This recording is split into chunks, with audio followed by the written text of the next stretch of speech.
Hey everybody. Yeah. Thanks for bearing with me. Sorry. I was slightly delayed here. Just give me a second. I kind of posted a 5:55 time where I was going to come on here and start talking, and then some shit happened. I've been remodeling my bathroom, and then my wife was talking. She was going to go to Home Depot and pick up some mud for the drywall. Yada yada. I got distracted talking to the kids, and life happened. I guess that's what happens when you plan on doing something live, but then you, out of the blue, uh, try to set some redundant time that doesn't matter. So, how's it going, everybody? Hope everybody's doing well today. I guess today I kind of titled this video about bitching at people, or not bitching at people, but uh, I don't know, calling out the bullshit as you see it in life is what I was thinking when I decided to sit down and make this. I've encountered so many people lately that are just clueless, um, and it's really hard to talk about. Maybe not clueless, but completely clueless to what it means to be a human being and to share with one another and to actually give a shit about people. And I guess the example would be like, it's not just stupidity, it's just willful ignorance, willful arrogance. The entire record industry, for example. My wife and I and my oldest son were watching a Chappelle. I think it was, what was it? It was a Dave Chappelle video that it was posted a week ago or something, but it was called like Unforgiven, or I can't even remember. But basically, he laid out how he'd been completely fucked over by Comedy Central, how he didn't get paid when he left his show. He started talking about cancel culture, a variety of things, Dave Chappelle shit. So, and I'm a fan of Dave Chappelle. Now, look, I'd like to say I'm a fan of Dave Chappelle the same way I'm a fan of many other comedians, including George Carlin, who I do not agree with all of the things that he said if they were literally true, or, it's not about agreeing with everything a comedian says. And the point here is that even though sometimes comedians can be cringy, at other times they make great points. And Dave Chappelle basically talked about how he'd been screwed by the industry. And I thought about how many musicians have been screwed. My son and I were talking about this, saying how, people are amazing guitarists and singers, and uh, they create this work of art that they're able to share with other people, and they're so excited to share their art with others, and then they get fucked over by some corporate asshole shill who just wants to get in somebody else's pocket. And there's nothing worse in this society than people who make money off of other people's misfortunes, or maybe other people's lack of ability to defend themselves. I wouldn't even say misfortunes, but rather people who prey on other people's talent. Think of how many YouTubers just make their whole living off of just sharing news articles, right? You think, hey, who am I to say anything, right? I'm a YouTuber too.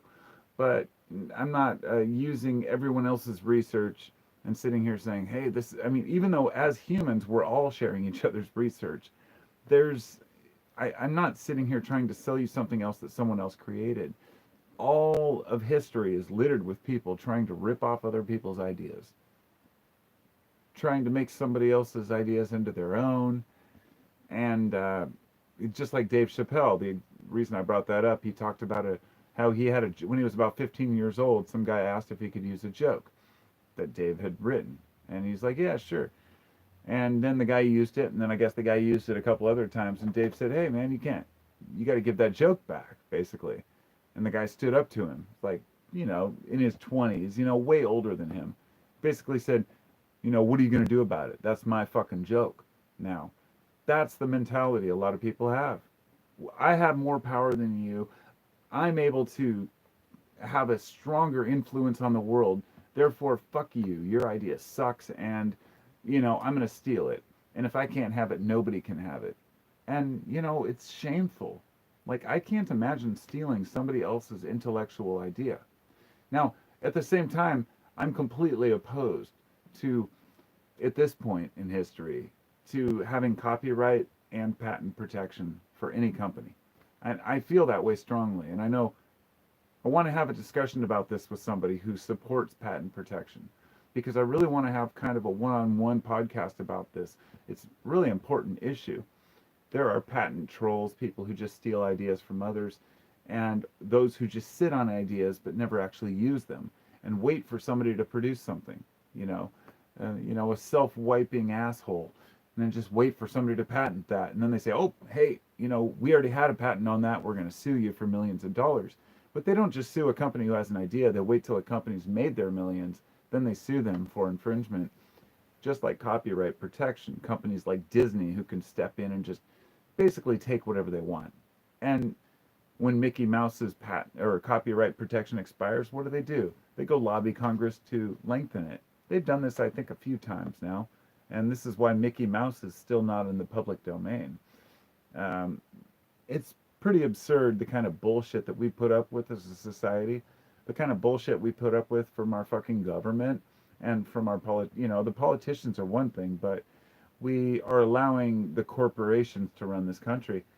And you see how in many of these, you know, fucking money grubbing media influencers, social media influencers, Instagram whores, I'm totally appalled by where we've gone as a society, and I start feeling like that guy, the guy who's complaining like, "Oh, society, look, who am I to say? Maybe I'm just jealous because they can make $100,000 for posting their opinion on, whether they eat wheat germ or some fucked up candy bar that, you know, people who are promoting products that they don't even use, like."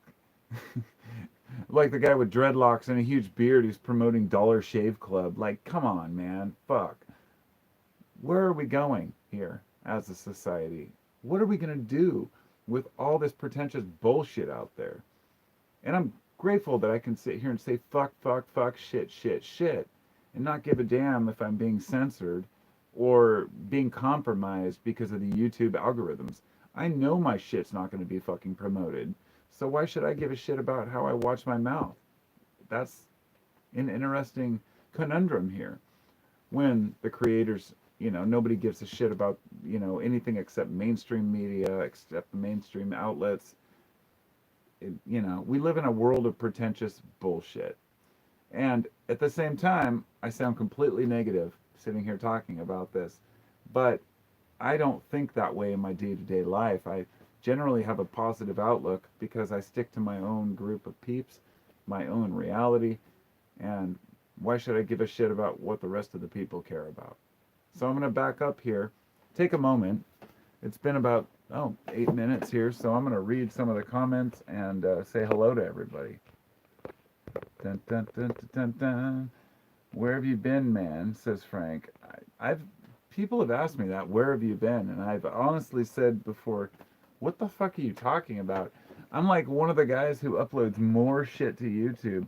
But you might be just talking about, that was just me kind of going off thinking about what other people have said. Like, you haven't uploaded a video for a while because I have a couple of other channels. I'm like, no, depends on my mood. But you're probably talking about where I've been here. And I thought about that. 10 minutes. I said I was going to be here at 7:55, I think.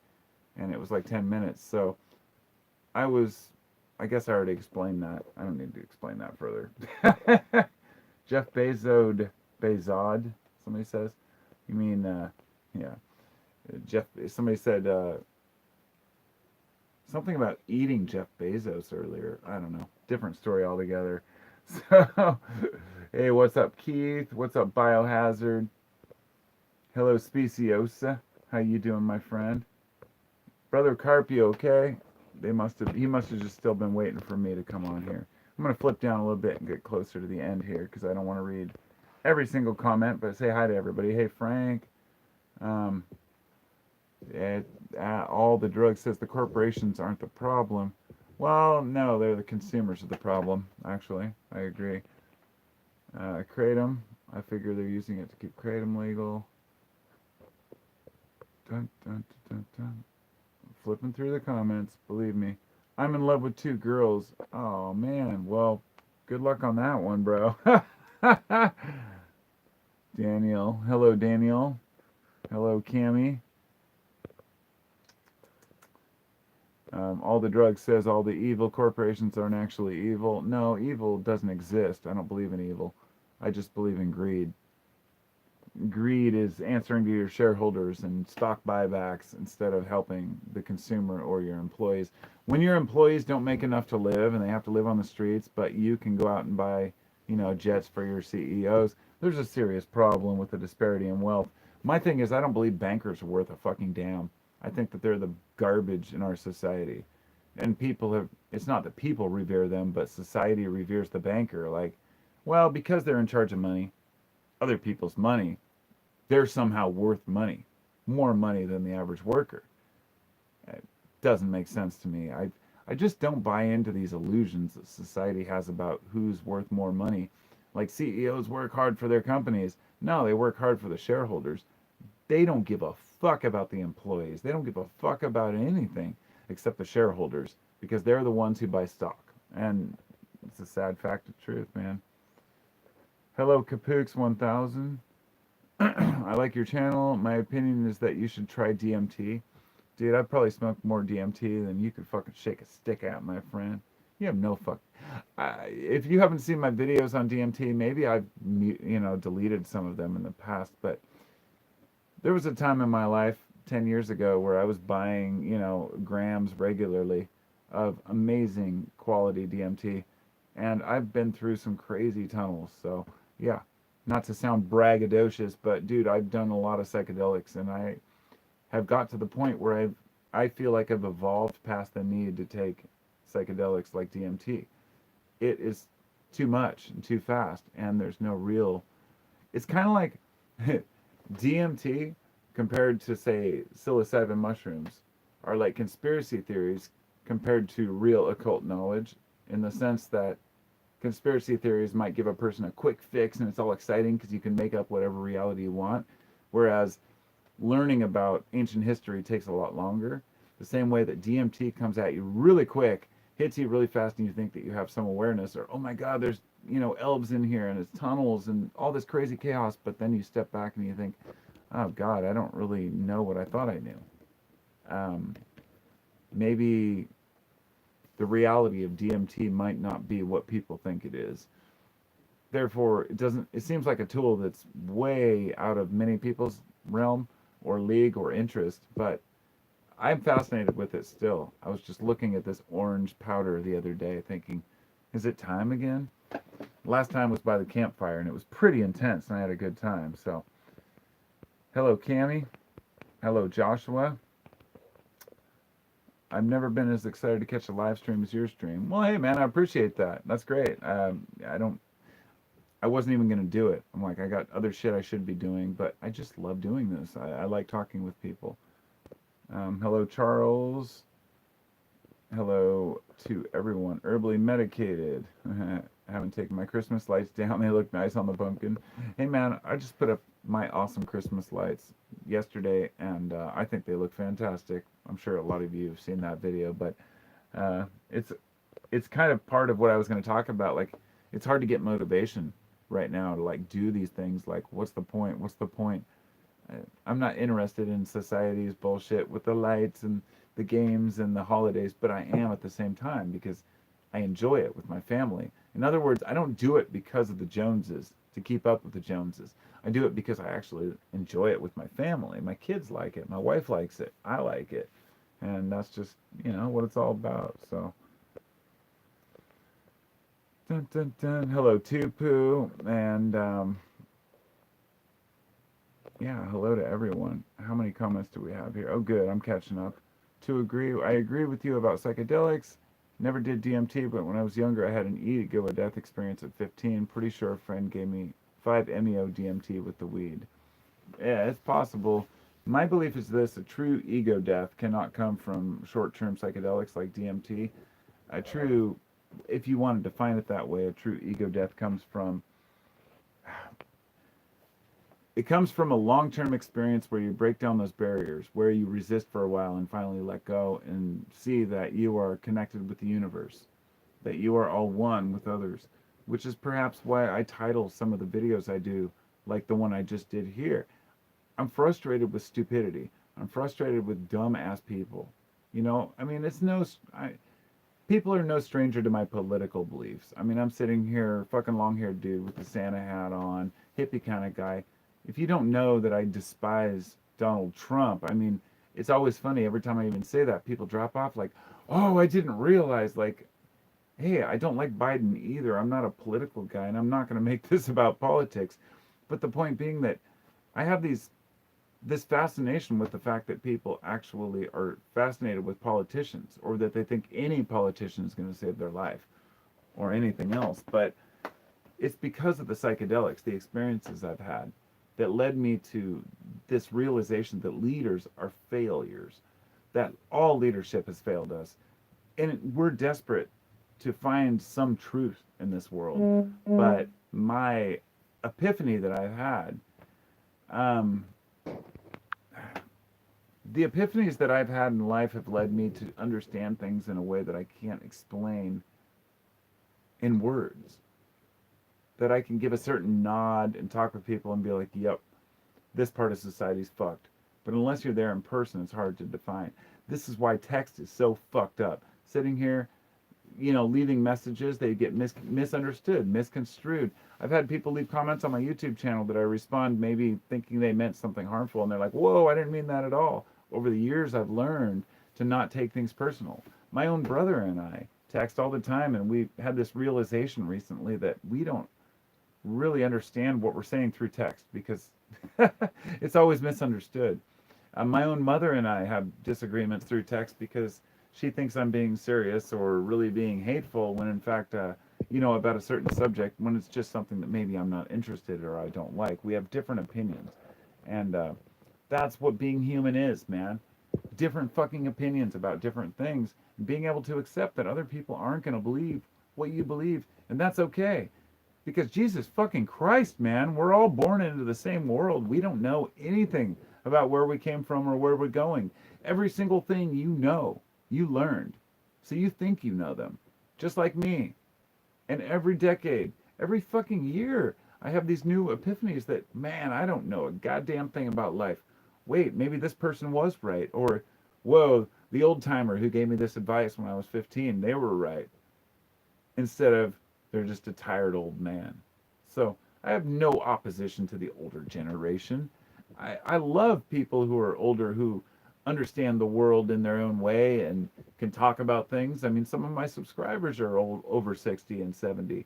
I think it's fucking fantastic that different age groups, regardless, can get together and have similar discussions about subjects that maybe we don't agree on all the details, but at least agree that we're all here together. And I'll tell you this, when going to a lot of Dead shows, Fish concerts, you know, the festival atmosphere, which is what I crave. I'm not the guy who goes and counts, oh, I've been to this many Fish shows and this is all the festivals I've been to, and I wear all my bracelets and I tell everybody that I've been to them. It's just that I enjoy it, so I do it.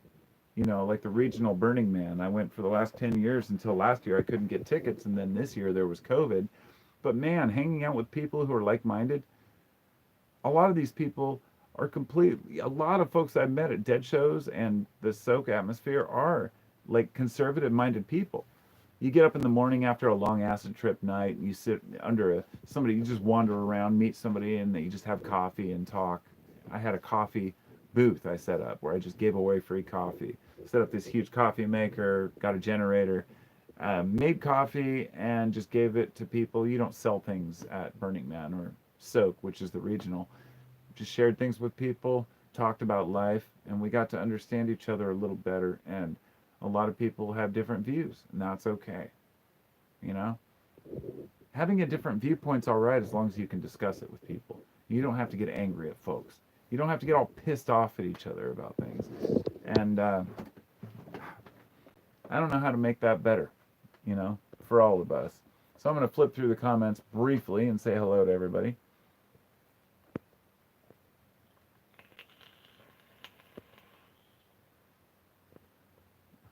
I took 2 Sudafed, says Rel. It's a party going on. Does Sudafed do something? I don't know.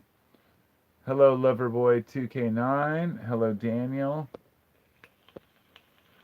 Cammy says mushies and DMT are better for us than crystal meth. It depends on what you need. I guess if I need to work a really long weekend, mushrooms aren't going to help. But if I need to explore my soul, it's like meth isn't going to help. That's a joke, of course. I don't do meth, but believe me, I understand that crystal amphetamine has its place. Um, it's been years. Steven says, "Hi Carpo, do you ever take tolerance breaks from cannabis?" No, I don't. But here, let me explain this about all substances. I don't take tolerance breaks for like a period of human time, if that makes sense. Like, okay, this many days or weeks. But what I do is I find over time I have a desire to consume less. So let me explain it this way. Over the years, I've learned that when I have an interest to consume a certain substance, sometimes I consume a lot more. Like kratom, for example, every single day, of course. But there's days where I only take like 2 doses, maybe like 4 grams each time or 5 grams. There's other days where I take like 4 doses of 5 grams each or 6 grams each. It's kind of embarrassing sometimes. I take too much and then I realize, oh, I don't need that much and I don't want it. There's times when I go camping and I just find I haven't taken any at all. And with cannabis, it's no different. I've smoked cannabis since I was 15.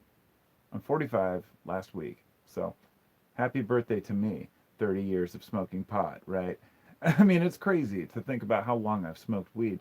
And in that time, I've never felt like I've lost my brain cells or become, I don't know, like all the bullshit I had in school, all the time I got in trouble in school for smoking weed. It was just bullshit. Teachers trying to like make it sound like, stoners are the problem.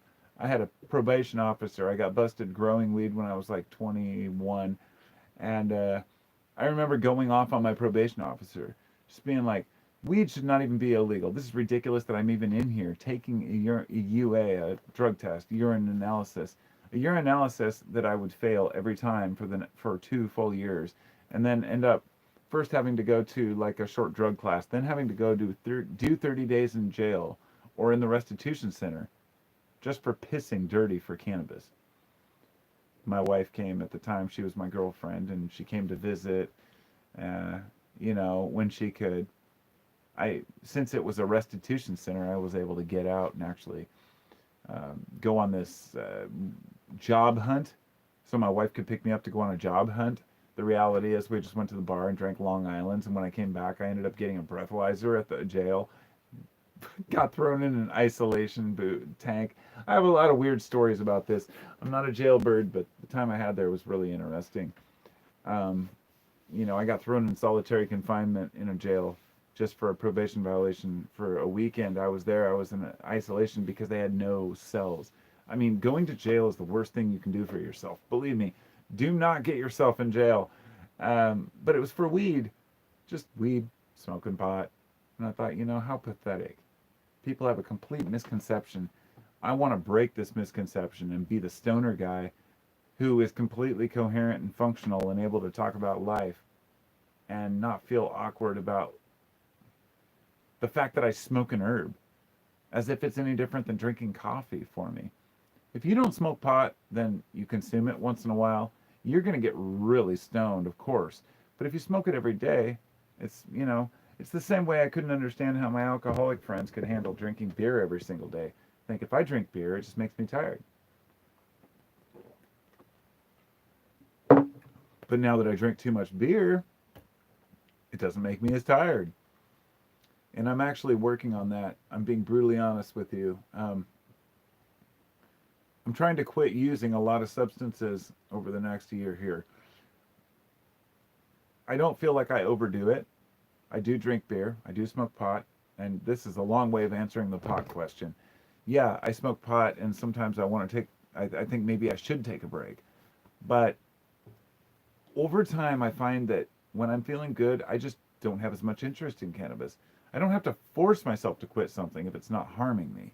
Now, if I found out that pot was killing my lungs, or if I found out that alcohol was killing my liver and I was consuming too much of some substance, that's a problem. Or if I was tweaking too hard and stealing from people and staying up all night, those kinds of things. I limit the consumption patterns that I do have, and the fact that I share them, I hope that people have a little bit of gratitude and understanding for the fact that I want to share my consumption and talk about drugs. But I also have a family. I have kids, and I have people who look up to me, as well as people who watch my channel who I don't want to make them think that I'm just some druggie, because I'm not. You know, I have an image to uphold as a human being that's rational and responsible. And I feel I am rational, at least. Maybe not responsible in society's eyes, but uh, I don't get wasted and black out and forget who I am. I don't do that shit. But over the next, few months, I'd like to change some of the habits I do have. I'm sure that some of you have watched Psyched Substance. He is a YouTuber. And, we've talked over the years. I've mentioned him several times. He talked about me going up to meet him in Canada and doing like a show together kind of thing for YouTube. And I wanted to go up, but it's too expensive for me. I don't.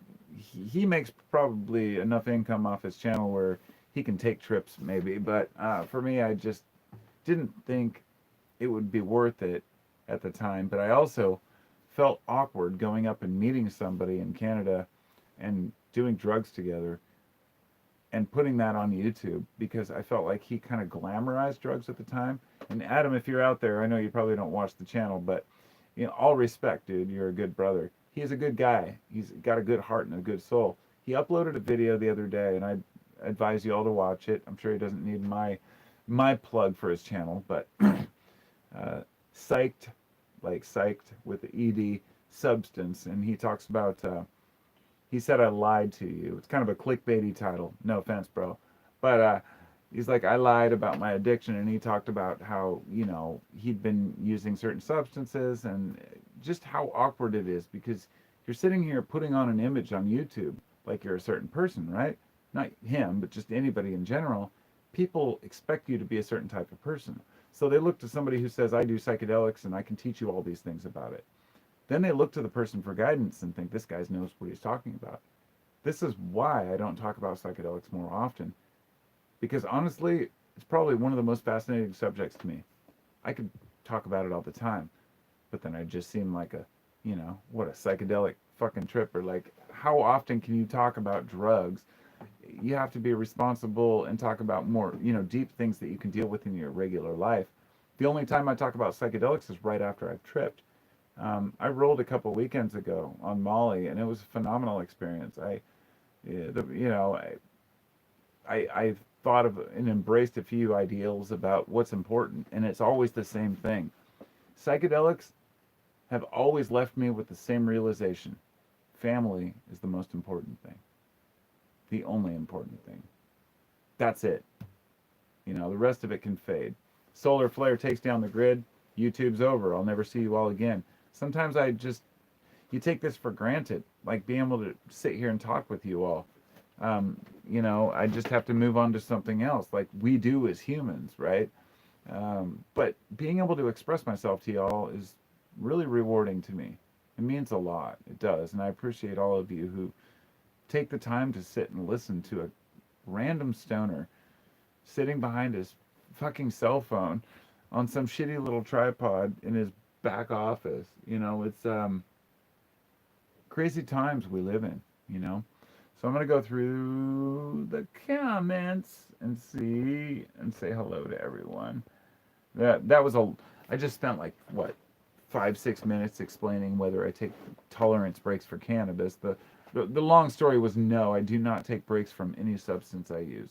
I just use it when I want to. And I find that my body naturally wants to stop using that substance.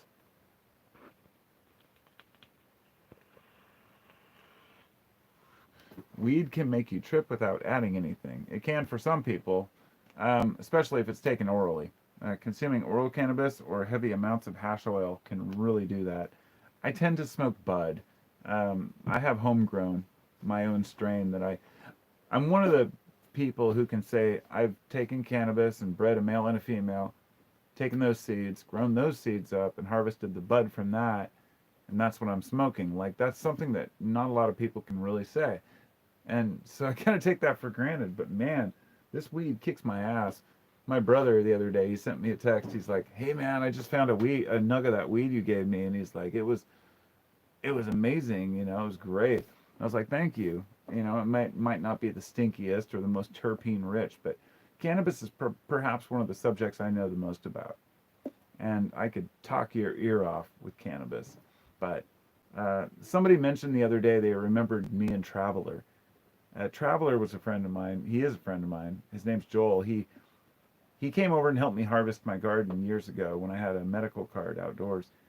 And we had like 9 foot plants that were like 5 feet wide. There was like a dozen of them under this like covered greenhouse kind of thing I built.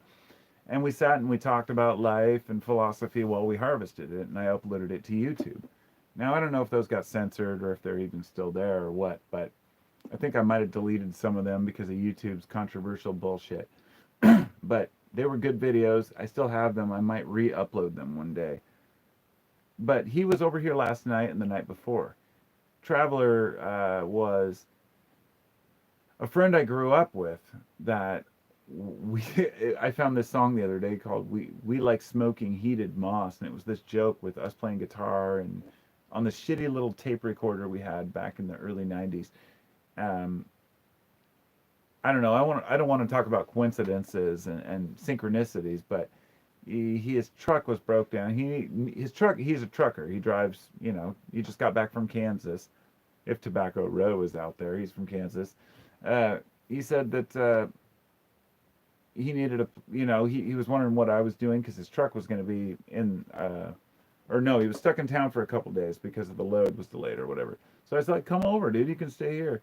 So he came over, he brought us, he just sleeps in his truck cab. He's got a dog, and our dogs hung out. We hung out, went out in the garage. He just picked up this 6 string bass that he got. It was fucking amazing, dude. It was like a one piece, all through mahogany fucking 6 string bass from, I think it was, mine's a Spectre. His was a Spectre, I can't remember, a Scepter. I think his was a Scepter. Mine's a Spectre player model, but I'm a bassist. I love playing bass. Like I said, I've got, even sitting over here, I've got my little acoustic bass, and my buddy just hooked me up. Kevin gave me this, my friend, and I was just so stoked.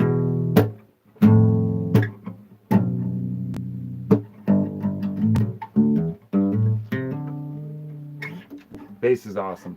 Bass is my instrument. It's my baby. Getting off topic here, but yeah. We sat and played bass together for like 2 hours, and I recorded all of it like on a camera and podcast format with 2 microphones, but I didn't upload it because I thought, it's weird when you're hanging with somebody like that, somebody that you've known for 25, 30 years. It seems pointless to like share it with the world because you're getting that satisfaction of just talking with the person. But some of the things we talked about, I'd really like to edit down and strip down and share with all of y'all sometime, because we have some really deep political conversations. And Joel is probably the deepest person I know, honestly. I mean, I don't have very many friends to base that on, but the friends I do have are the ones that I've kept. It's not for lack of, options with friends. It's that I'm very reluctant to make new friends. On that note, I should say that I posted earlier a link to my friend's channel. His name is Space, and he has a channel where he's been doing this thing called Breaking Dab, like Breaking Bad, but he is in an RV, he's making dabs, he's like a mobile dab lab for, dabs are making hash oil out of cannabis. And he wants to start his own show kind of thing. He's got only like just four little starter episodes, but I thought I would promote him and share it. It's in my community section on my channel. He's a good guy. I met him at a fish show a couple of years ago, or maybe it was the Dead, I don't remember, out in the Gorge Amphitheater. This guy was one of those guys that gives me faith in meeting new people. And if you're out there, Space, I love you, bro. I'm not good at calling people. I'm not good at telling people how much I appreciate who they are. But I love this guy. He came to our campsite. Took too much acid. He was really high. It was a sunny day. We're hanging out by my bus. I have a short bus, school bus, 21-footer. We have it set up with all this shit out front and our coolers and our cover. and bean bags and chairs and shit. And this guy shows up out of the blue, just like acting all spazzy, right? I was like, okay, I am the most reluctant guy to put up with people's bullshit or new people who just show up out of the blue. But at a dead show or a fish show, I'm there to meet people. I don't care, and I'm willing to give anybody a chance. We started talking. I liked the guy right away. Um, we had tickets to the concert that night, but he didn't, right? So I was like, we were totally cool with each other. And then when we got back from the concert late at night, he came running over to our camp. He's like, yo, somebody was over here fucking with your shit. And sure enough, it looked like somebody had been messing with our coolers or trying to uncover them. And he's like, I came over and scared him off. And at that moment, it was like a connection with this guy. It's like this guy came over and protected our camp from strangers while we were in the concert. Because there are a lot of lot rats. If you don't know what they are, a lot rat is somebody who goes around the parking lot ripping off cars, ripping off tents while people are in festivals or shows. And this happens a lot. I mean, there are some scamming, conniving pieces of shit out there. And honestly, there's nothing I hate worse than a fucking thief. There's no excuse. If you made it out to that show and you're stealing, that means you spent money to get there. Obviously, you intended to go steal. There's no excuse for it. I've been robbed. I've been ripped off. I do not like thieves. They're the kind of people who just, I want to smash their face into a fucking swamp. I wanted to say a concrete cinder block, but that's kind of rude.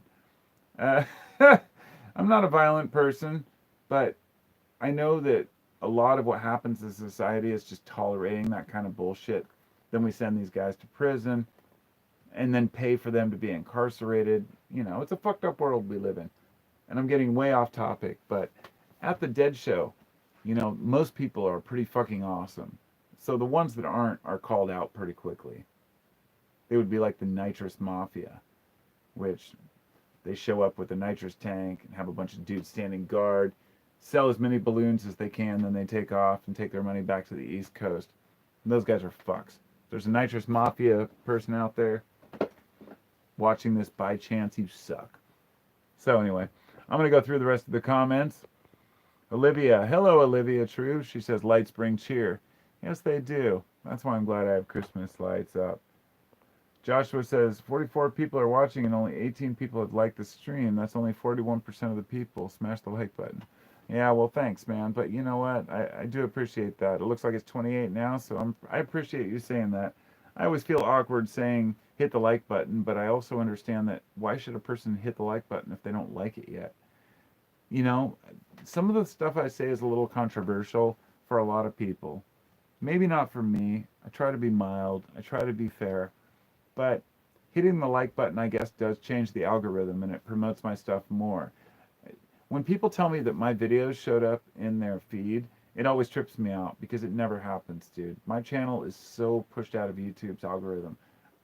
My viewership and my subscriber count has completely stagnated for the last 6 months.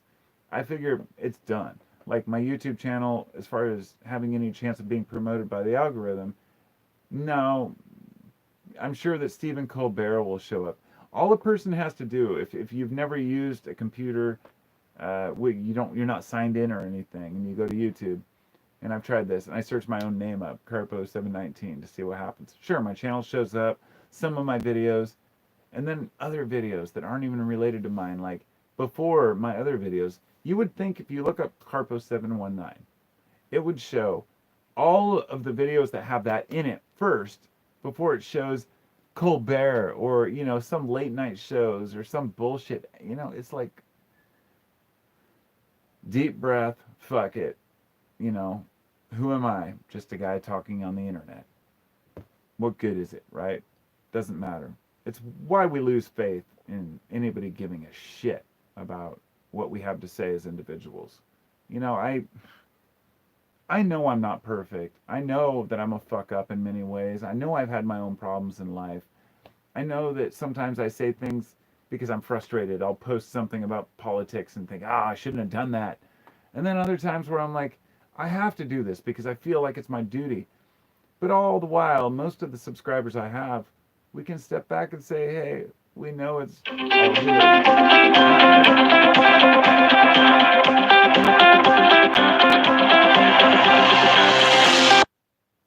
Oh, that sucks when that happens. It's my wife calling. What do you do when your wife's calling during a live stream? I don't think I can pause this. Well, I'm sorry, honey. If you watch this later, I apologize sincerely. I hope my subscribers appreciate that. So the ones who haven't hit the like button better hit it because my wife's going to kick my ass for not answering. She's at the Home Depot looking for some joint compound and stuff to build. We're basically remodeling our bathroom. And I already shared this with y'all, but you know, it's so weird because something I want to do is actually film every bit of the process, from tearing the counter out to putting back in the sink and putting in the plumbing and all of this. I think, why do I want to sit with my camera and awkwardly fit it in this shitty little bathroom and film every little process I do, and then take the time to edit it down, find an editing program if I can. I have a shitty computer, dude, so it'd be phenomenal if I sat here and talked about computers all day and I had some like Dell say, "Oh, we want to send you a computer to try out." I'd be like, "God damn it, why can't I be sponsored by some fucking tech company or something?" But the computer I have doesn't work, and I thought, if I can just edit a video and put all this together, I could make a video of me remodeling my bathroom. Then I asked, why? Who the hell wants to watch me remodel my bathroom? And then a whole bunch of people were like, "Oh, I do. I want to see that." It's weird, dude. It's weird being human. I don't know. People want different things. They want to see different things. What I think is interesting is not always interesting.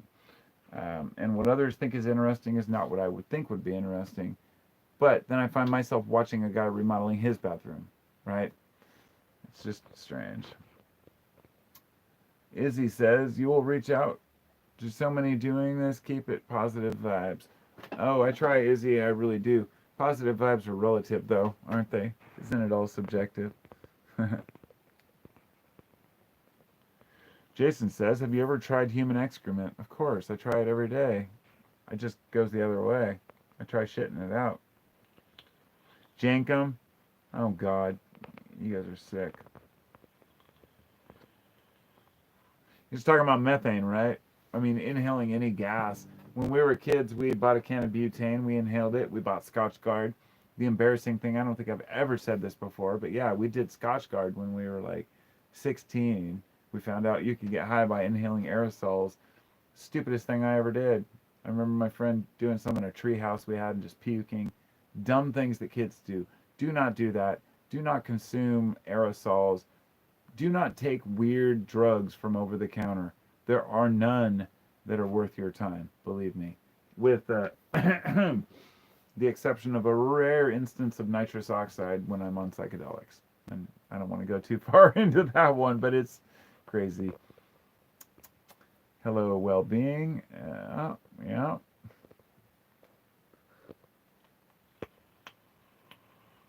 Oh, by the way, I have to tell you this every time I'm flipping through the comments. Daniel says, "Carpo, I've been inspired by your videos so long, bro. Have so many beliefs. Thanks, my friend." Frank says, "I accidentally got high off PVC pipe glue at work one time. It was horrible." Yeah, I worked for a guy who didn't give us masks, and he had us doing staining and varnishing in this. I did remodeling for years, and we built this it was like cubicles for his wife's. She worked for like ERA Real Estate, a big local company. She like managed it or something. And at the top of each cubicle, it was only like a 5-foot cubicle, and then it had a wood cap, which was a piece of fir with sides, or maybe mahogany. I don't know what it was, and then these glass panels around it, so you could kind of see over the cubicles, but they were isolated. And we had to stain all the end caps. We had a fan, but it wasn't enough. And by the end of that night, I was so sick off of stain. I mean, you've got to be really careful with any type. Basically, if you smell something, if you're using a solvent in your home or anywhere else, and it smells really intense, be careful. I'd like to say this as a kind of a public service announcement. If you have kids, which I see there's 46 people watching, 47 now, that's fucking amazing to me. But anyway, if you have kids and your children, you know, you want to take care of your kids. You want to protect your kids. If your children, if you can smell something in your kitchen, a solvent or a cleaner that you're using, and it smells too strong for you, get rid of that shit. Unless it's terpene based.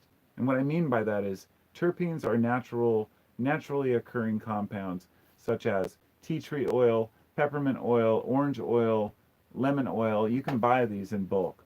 Terpenes are amazing for cleaning, but if you're using random chemicals that are, you know, just like even ammonia, which is a natural chemical, of course, but too much ammonia is horrible for your system. Natural terpenes are wonderful cleaners. There are so many toxic shit out there that people are breathing. And maybe you just do woodworking in your own garage and you're breathing in your own stain or PVC glue or anything like that. And it's fucked up. You gotta be careful. I'm reading through the comments again. I'll point that out. Frankie says, Mother Earth provides finest medicine. Psilocybin, marijuana, kratom, and mescaline are all you need. You know, when it comes to drugs, I totally agree with you. With the exception of two more things. I actually enjoy coffee a lot. Caffeine is very important to me. Love it. And as much as I hate to say it, nicotine. I've got this big pile of tobacco over here. Check this out. Like, I think you all saw this the other, some of my subscribers saw this last month. It was a big bag of chicken of the woods mushrooms that I harvested from a tree out there, and I dried them myself. They smell amazing, and they're perfect texture. One of my subscribers sent me a bunch also, and I wanted to say thank you. But I wanted to say that those ones oxidize a lot. I'm not sure if it was just the way they were harvested, but so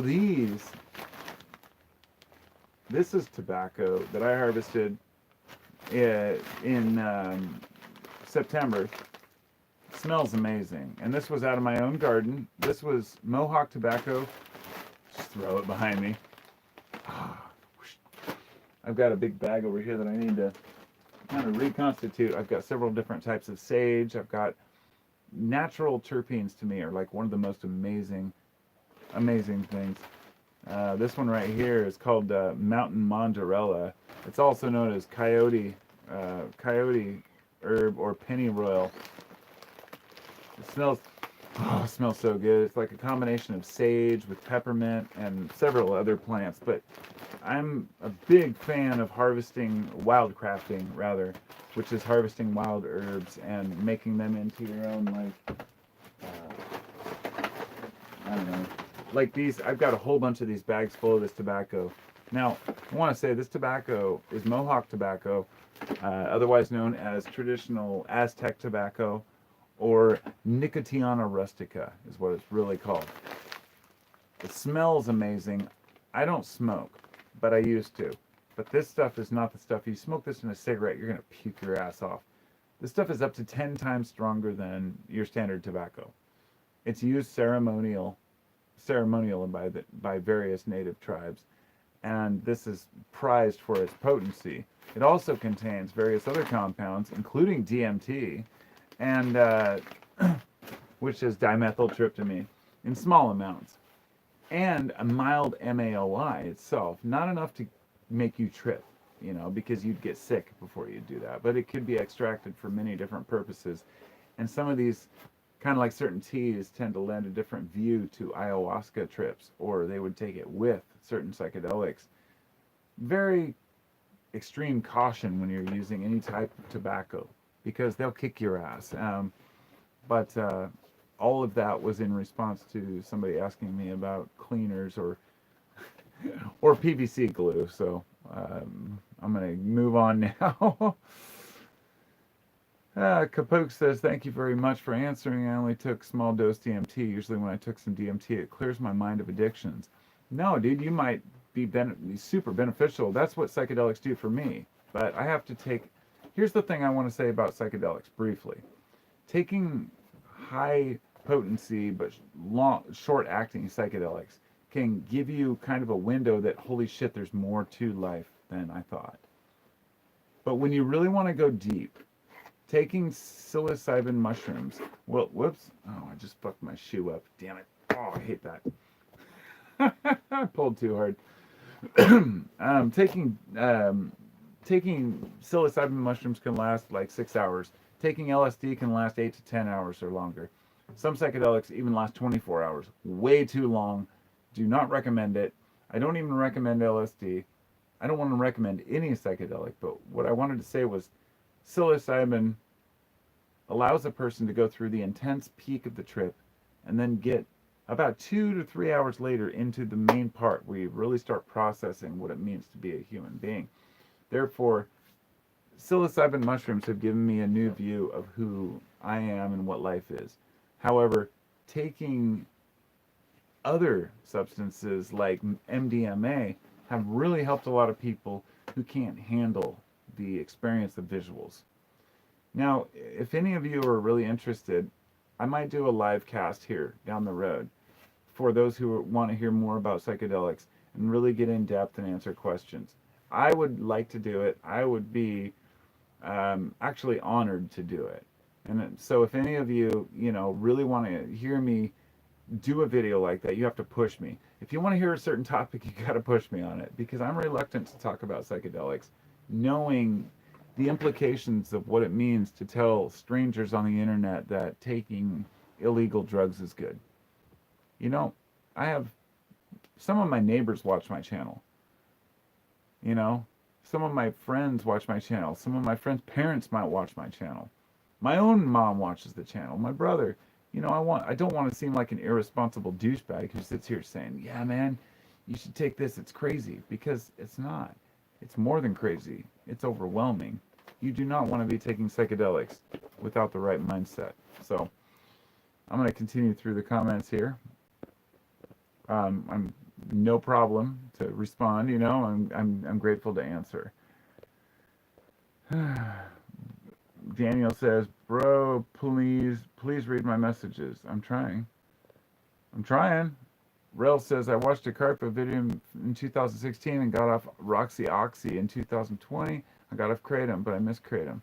Dude, if you're saying that I helped you in any way to get off, if I helped you to get off of oxys by talking about Kratom, that's why I talked about Kratom. My channel got deleted twice for talking about Kratom. And some of my old videos that got me fucked over, I re-uploaded and left them on there.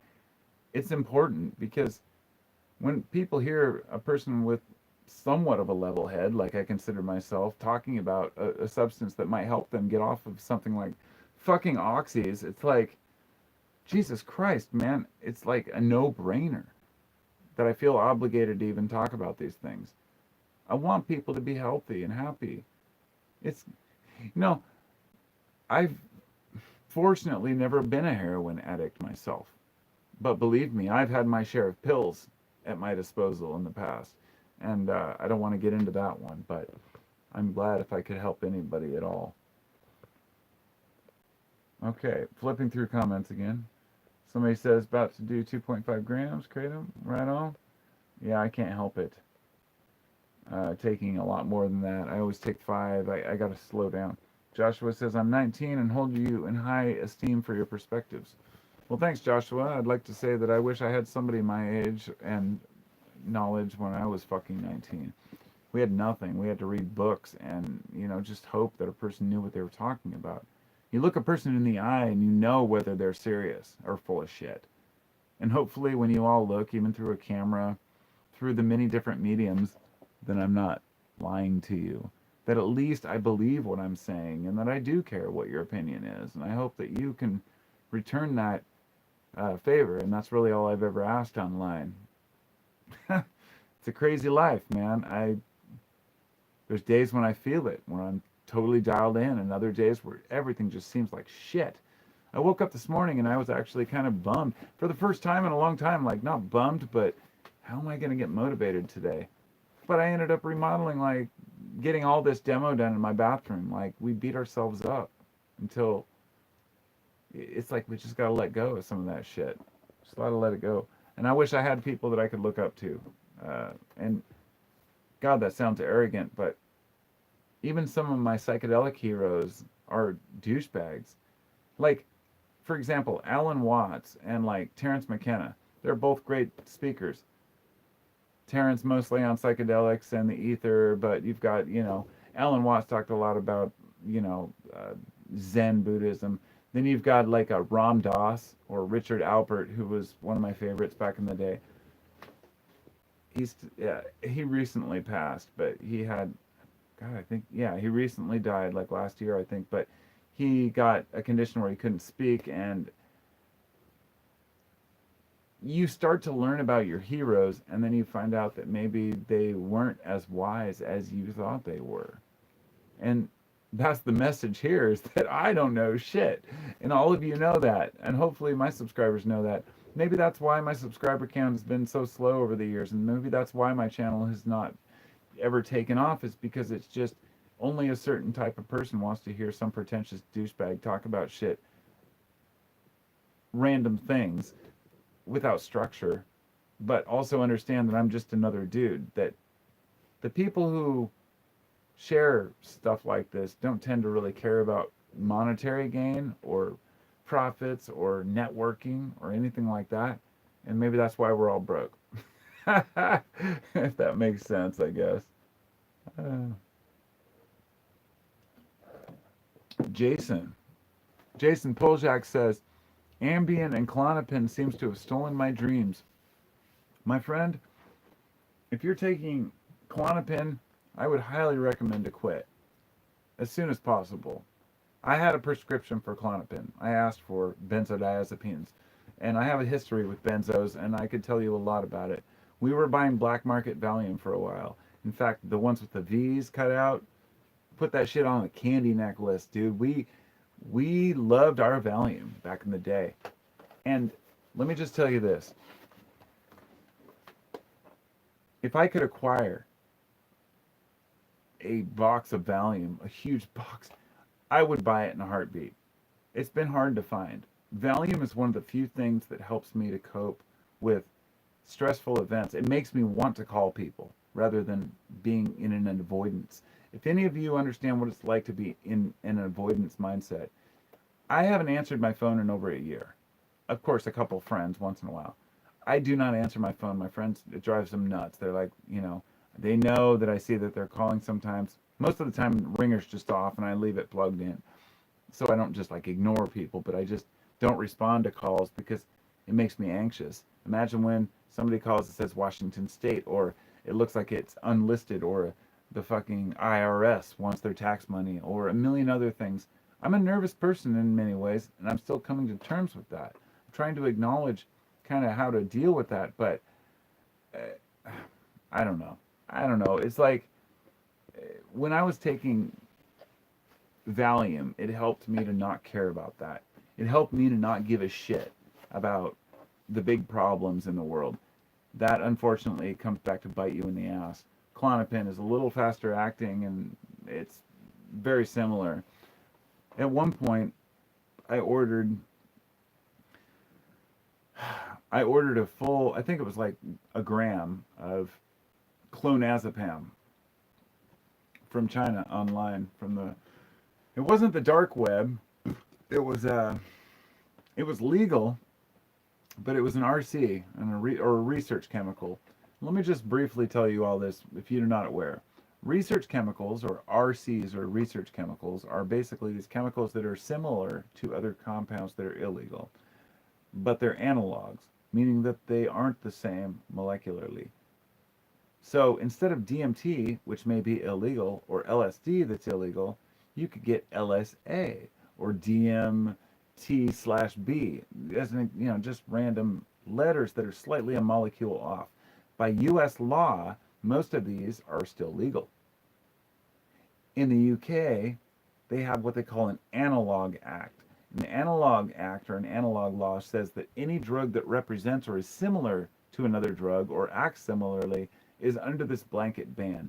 Point being that in the US, this wasn't an issue. Therefore, people could buy any psychedelic they want.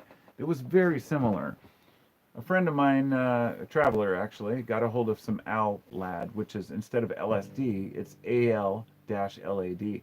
And we took it at Soak one year, and I thought, it was okay. It was mild. Maybe I didn't take enough, but it wasn't the same psychedelic feel as LSD. It's almost like the root psychedelics are phenomenal, but there are so many analogs that you can buy outside of that. I got off topic again, but the point being that I bought a bunch of clonazepam, which is a legal benzodiazepine, or at least it was at the time. It was active in 1 milligram doses. So between a half a milligram and 1.5 milligrams was the dose. And if you're not aware of how big a milligram is, it is a very small fucking amount. An aspirin is 500 milligrams, right? So imagine half of an aspirin tablet, or 250 milligrams actually. So imagine, like, whatever it might be. Imagine a fraction, or you know 1/30th or 1/50th of an aspirin tablet. If you take too much,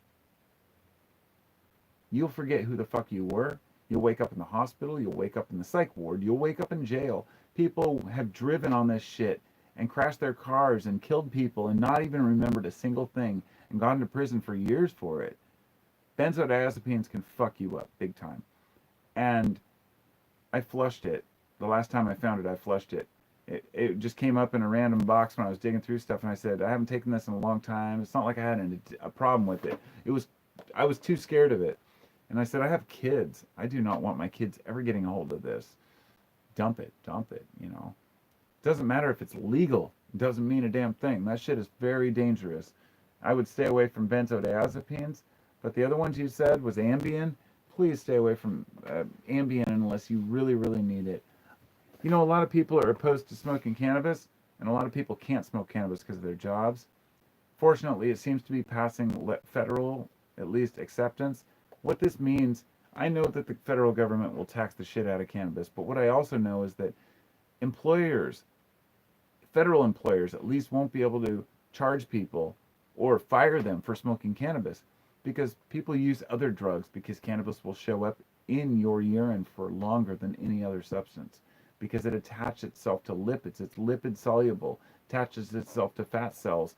Therefore, it takes up to 30 days or longer. I mean, if you're severely overweight, it can take a month or longer for cannabis to leave your system. But even for a scrawny ass dude like me, it could be, a week where it's still in your system. And that's scary, man, for people who work a job that's important. My friend who's a truck driver, he can't smoke. You could smoke one day and then not smoke for 4 days and still get in trouble for it, even if you're not smoking at work. And I think that's kind of messed up.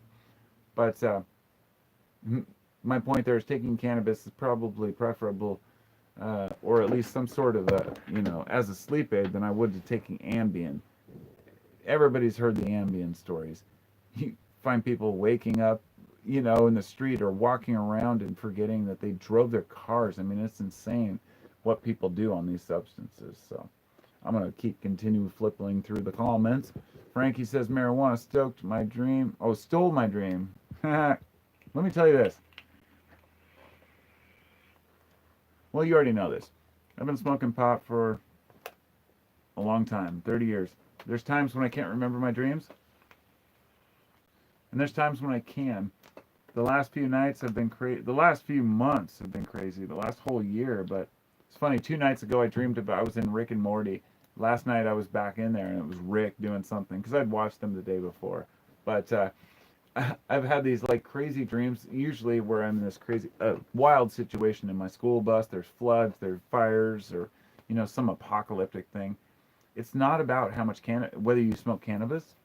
It's not even whether you drink or anything else. Taking drugs can definitely obscure your dreams, but it's usually by will. If you go to bed intending to remember your dreams, just the fact I'm talking about this right now, if I say I'm going to have a dream about, say, making a video, then I'll probably have a dream about that. We tend to forget them. Here's a secret. Wake up in the morning. You lay in bed. Before you open your eyes or do anything, just chill. And lay there with your eyes closed and try to think about, just let thoughts go through your mind first for a couple minutes, right? Try to remember what your dreams were, but don't force it. Then if you can't think of anything or remember anything, think of faces, like friends that you have, people that you know, and see if, because that might ring a bell. Then think of situations or other dreams you've had, and if you still don't remember, then you just get up and go about your day. If you do remember, then you pick up your little voice recorder that's sitting right next to you. And I use, actually, this is what I use for everything. It's probably gonna mess it up. It's a simple little, what is it? An Olympus, I think, an Olympus voice recorder. You know, 40. I think they were like $100 new. It's actually kind of a nice one, but I use this for everything, and I have one that's completely full from like 10 years ago, where I'd wake up in the morning and hit the button and record my dreams before I open my eyes. Very crucial to remembering your dreams. And I think that understanding our dreams can give us an insight into why we feel the way we feel, why we're in certain situations, and how to cope with it. You know, that's my opinion anyway. So I'm going back through comments again here. Hello, Gyrus. Dude, I'm realizing a lot of what you are. I'm realizing a lot of what you are. Watching the rich play their dumb games, avoiding shallow people, and talking with shaman. Yeah, there are some people. Um, hello, DB. Yeah, Gyrus says, kind of sucks though. I'm only 23 and can't relate to 90% of my peers. Welcome to my life, my friend. I haven't been able to relate to my peers my entire life, so I'm right there with you.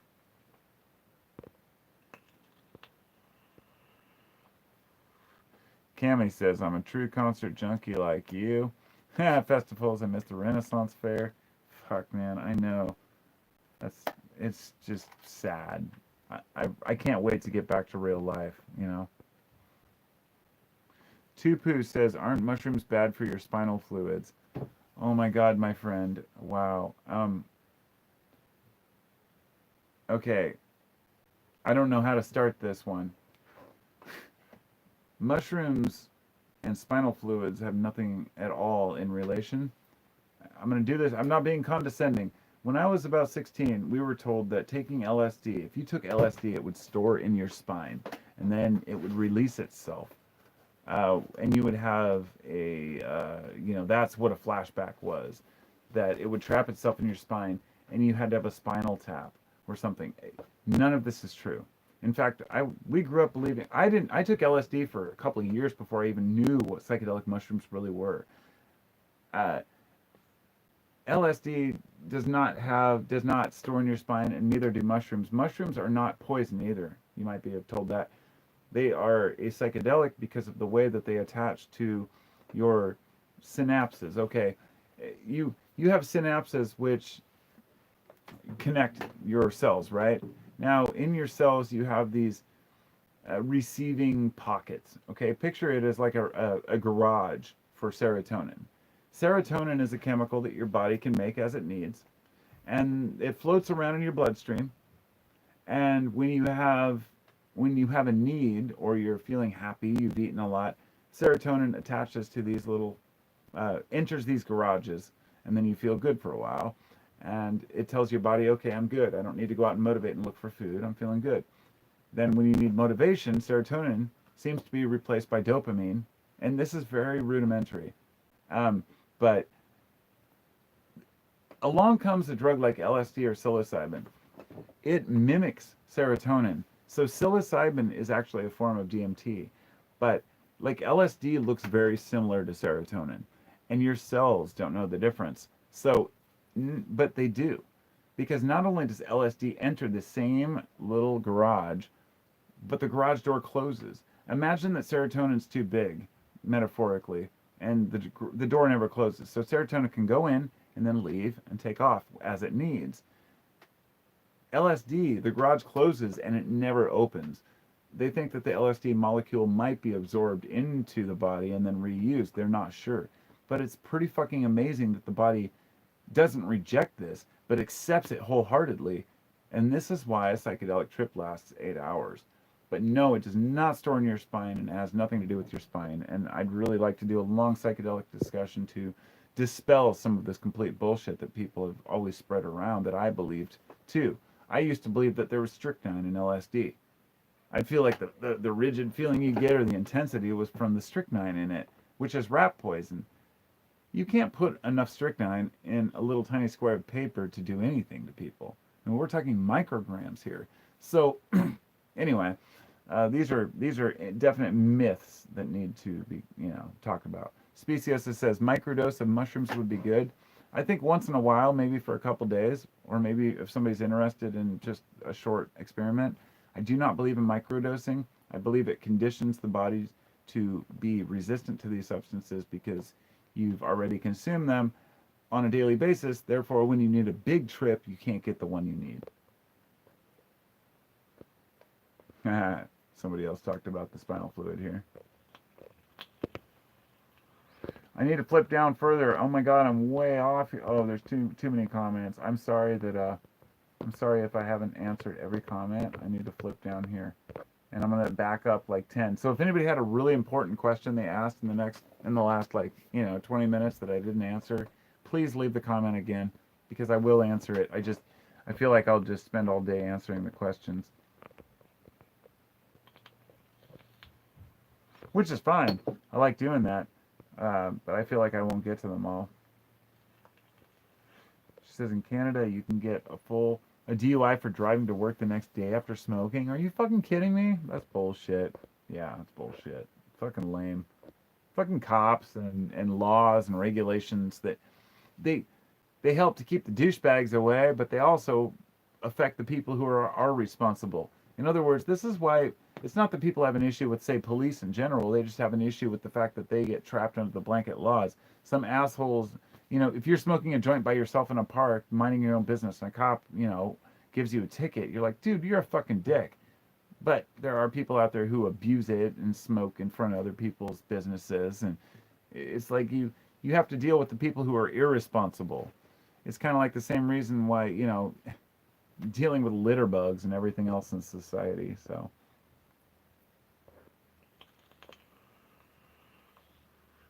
tianeptine, somebody says I took tianeptine. I've never taken that. I'm scared of it. Daniel says, watched your stuff, long respect, look at my past comments, please. Daniel, in all respect, dude, I've had a couple people say this before, like, read my past comments. When I'm sitting on my cell phone, it's no fucking shit. You know how big a cell phone is? So when I'm doing a live cast, I don't have a computer right now. I'm sitting here on my phone, and I cannot flip through. I can only see 3 at a time, and there's no way I can flip back to past comments because I just sit here and bore everybody else while I'm looking for one comment. But, I will look at them later. If you really want me to read your comments in the past, I will. I'll go back and watch them later. I care about what people have to say, but it's really hard. 5-MeO DMT, yes, I've tried that. Hello, Infected Chris. How you doing, my friend? Gavin says, Carpa, would you be willing to read something on your live stream and responding to it? Well, yeah, that's what I'm doing right now, brother. Let's see. Carpo, I sense... Oh, this is Renee. Hello, Renee. How are you? Carpo, I sense social anxiety by the way you explain your issues. How are you comfortable talking to online strangers opposed to real-life people? Just curious. Now, I have no problem talking to people at all. I mean, social anxiety is really something that everyone suffers from at one time or another. It's like this. If I first meet somebody, I feel awkward. Once I've talked to them for like 1 minute, I'm completely all over it. I love a good conversation. I have no problem with live conversation at all, so it just depends on the person. I'm also very greedy. I'm selfish with my time. I don't like to waste time on bullshit conversations or petty bullshit, so it makes me seem kind of arrogant or pretentious or weird, but I am weird. We're all weird. Where are we at here? I'll flip back through the comments if I have the time here. Good morning, good evening. Hello, Simon. Hello from Manchester. Hey, my friend. David Bowie. I thought you said you couldn't answer the telephone because of anxiety. My bad. No, oh, no. Okay, I see where you're coming from on that. No, I don't answer the telephone. It is somewhat anxiety, but I think it has to do more with the fact that I'm afraid that It might be somebody who, like bill collectors or the IRS wanting money. I just don't know who it is. I guess it's because I don't like it when it's a phone number I don't understand, but I also don't like being caught off guard, kind of, on the spot. And I guess it's something I'm trying to work on as an individual, to figure out who I am. And God damn, my hair's all fucked up because it's been in braids all day. Now it's all wavy and weird. Okay, so where are we at? I'm gonna flip back to this comment because this guy was insane. Hello, okay, Fish Pondering. This is the first live stream I've seen from you. Yeah, I've done them on and off here and again. I kind of like doing them on Sunday. It's I don't know. Sunday is a special day to me. I don't know why. Infected Chris says, I figure if it's important, they can leave a voicemail. Well, that's what my friends say. They're like, dude, your voicemail box is full. My voicemail box has been full for 2 years. I've never emptied it. Let me tell you why I stopped answering my phone. Every time I went to answer a voicemail, I'd have to go, welcome to Verizon, blah, blah, blah, blah, blah. Oh, would you like to do this? Would you like to do that? Okay, push this button, and this first message sent at 2:45 p.m. on December 5th, 2020. Like, it took, seriously, like, sounds ridiculous, but like a half a minute for each voicemail to even play, right? Looking at it now in retrospect, seems ridiculous. It's not that much time. But I just want to be able to hit a button and go, hey, Carpo, it's fucking Scully, dude. What's up? Let's hang out, Or, hey, Carpo, it's Mike. Beep, beep. Like an answering machine back in the day. I wanted something simple, and that's just, why did they have to make it so hard? So I let my voicemail box fill up, and I just haven't answered it in a long time. The thing is, any person who wants to contact me knows they can send a text message, and if it's important, I might call back. Even my buddy Space, like I said earlier, I said I was going to call him a couple times. I haven't. I don't know where that anxiety comes from. I wouldn't say it's anxiety, though. More like, I don't know. Yeah, I don't know. Maybe it is anxiety. So, Daniel says, bro, I'm sorry, just the video Adam made about kratom addiction. Just wanted to get your thoughts. Much love. Oh, that's an old one. If you're talking about the one Adam made for a psyched substance, I thought that it was a little bit over the top. And the irony is that, not the irony, I guess the thing that bothered me was that, like, if you look up kratom on YouTube, the videos you get are not as helpful as the ones that you probably should get. And I feel like Adam did not do justice to the kratom video at all. I don't. But at the same time, the other day he talked about his addictions. The one he said I lied. He said that he's been taking kratom the whole time, which is totally understandable. And he said even if when he stopped taking amphetamine, he found out that kratom was a good benefit and it helped him out. Now look, I relate to Adam because I'm a multi-addict as well. I should say I'm a multi-consumer. I'm not an addict. I don't consider myself to be, at least in the past, I never considered substances to be an issue for me. They always inspired me to create. I'd smoke a bowl, write a song, that kind of stuff. But, over the last few years, I've thought, I understand where people are coming from when they let it get too far, and it's important that I don't do that. But I find myself doing it sometimes. And I think that it's okay to admit we're all fucked up, but yeah, Adam's kratom video, I don't know how I feel about that. I really don't. Gavin says, didn't realize you weren't on your computer. I wrote an experience involving tripping and suicide. Wanted to know your opinion on it. Where can I send you a link? Actually, sorry, Gavin. I'll try to go back and look at it. It's just a small screen here. But I'll go back and watch the video later if you'd like, and I can check out your comment and give you a real response. If you want to send me, if anyone wants to send me anything, I already mentioned my physical address before, but for email, carpo420 at comcast.net. That's carpo420 at comcast.net. And that has been my email forever. Or you can send it to carpo420 at gmail.com. Either one works. And for people who have personal things they want to send. And believe me, dude, you wouldn't, I have a lot of personal videos people have sent me, and or I should say a lot of personal writings, stories, and requests, and I try to answer each one, and I definitely read everything I get. So I do my best to answer everything. It's that I'm a little bit selfish with my time. So that's why maybe I'm a little like arrogant about like, oh well, I didn't read the comment, I'll get back to it. It's because there's just so much to deal with. My own kids are in there and they want my attention right now, but I'm out here doing this because I need it too. I need to talk to people, talk to random people on the internet. Chris says he's never updated his voicemail. Um, yeah, I know that one. Beepers. Chris says they always called them beepers. Seems like ages ago. Dude, I used to have a fucking pager in high school. It was hilarious. I had a friend who was like a pot dealer, and he had one, and you'd get this, random text when your dealer gets a text. You're hoping it's something good, right? Hello, Carbon Dakota. He says, he or she says, do you know or have any thoughts about, oh, whoops, it flipped up. Do you have any thoughts about Mood and Mind? I'm guessing you're talking about a vendor. I think I've heard of them, and I have absolutely no thoughts or no opinions. I'm always willing to give a good review on a product or a service or a vendor or anything.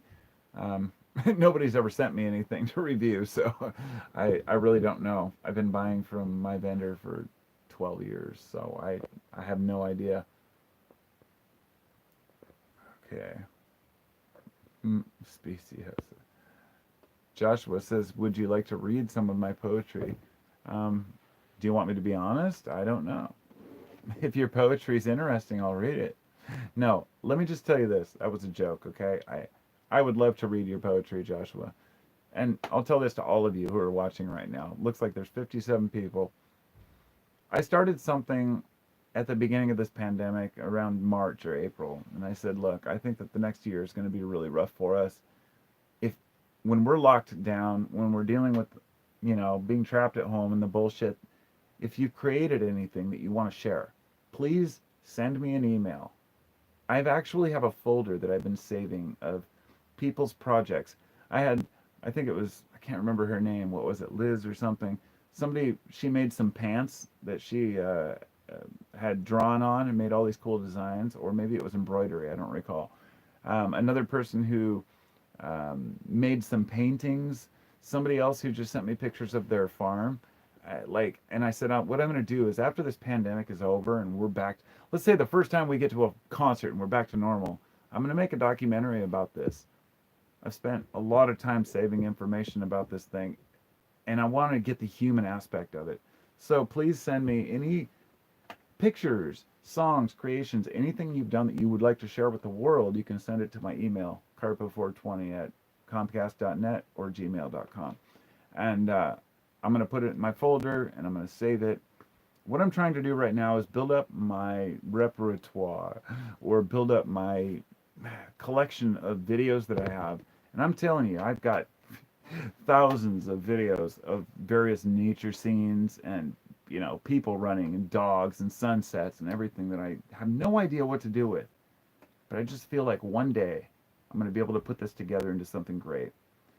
Honestly, I think the only thing that's holding me back right now is a decent computer and me being pretty much computer illiterate. I know what I need. I know at least 16 gigabytes of RAM and whatnot, but every time I buy a computer, it craps out on me. So anyway, send me your shit if you want me to share it. It would definitely be really cool to make something when this whole thing is over. It's weird even talking about the pandemic because I know a lot of people instantly get either defensive or cringy about it. They don't want to even talk about it like it's not even happening, but it is fucking happening, people. We are dealing with it. Whether or not it's real or not, here we are in this weird time in history, and coping with it as best we can. So, send me your shit, bro.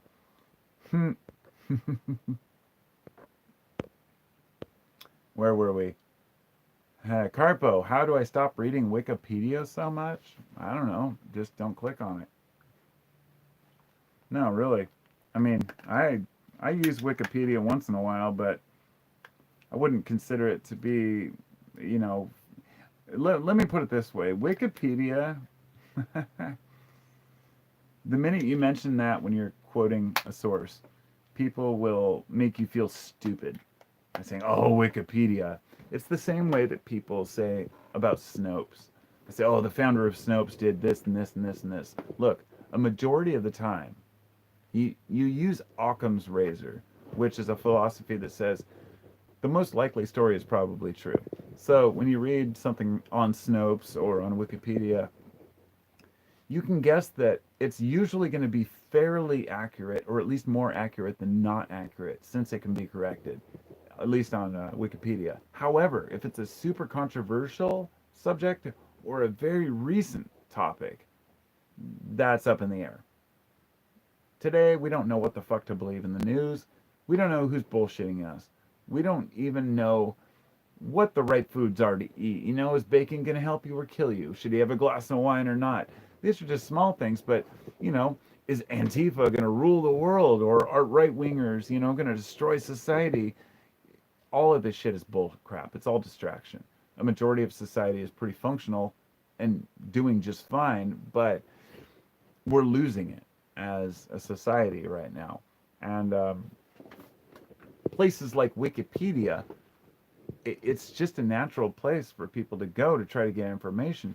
I don't know what you're looking at or what you're asking specifically about, but I'd just like to say that as long as you're reading information, stick to Wikipedia rather than Breitbart News or CNN, right? I mean, at least you're gaining knowledge somewhat, and you can at least cross-reference it. It's sad how stupid a lot of people are out there, and they refuse to even look at those places because they don't want to know the truth. They really want to believe that what they think is true is the truth without any coherence or understanding. That's why there's people still marching in the streets complaining about a rigged election. Maybe it was, maybe it wasn't, but the individuals don't have any real evidence. They're just following suit. They're just following what they've been told, just like everyone else. Or the the people from the other side who think Democrats are going to fix the problem. I mean, politics are fucked. I mean, they're dividing us so hardcore, and as people, we really all want relatively the same thing. So I'm going to move on in the comments here. Clint says, "Hey Carpo, I quit vaping months ago and I've switched to nicotine lozenges. Have you tried those?" Nope, I haven't.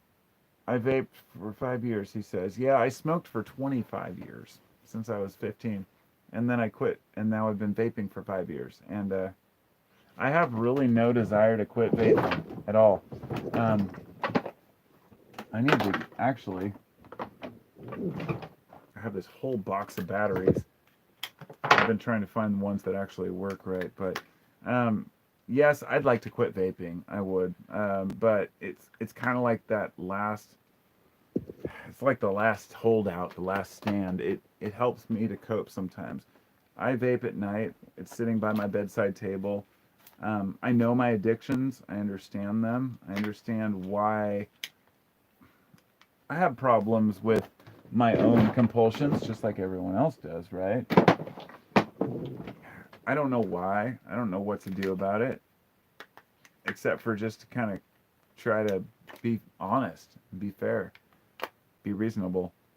Sorry, I'm trying to get this battery working here. Let's see if I've got a charge.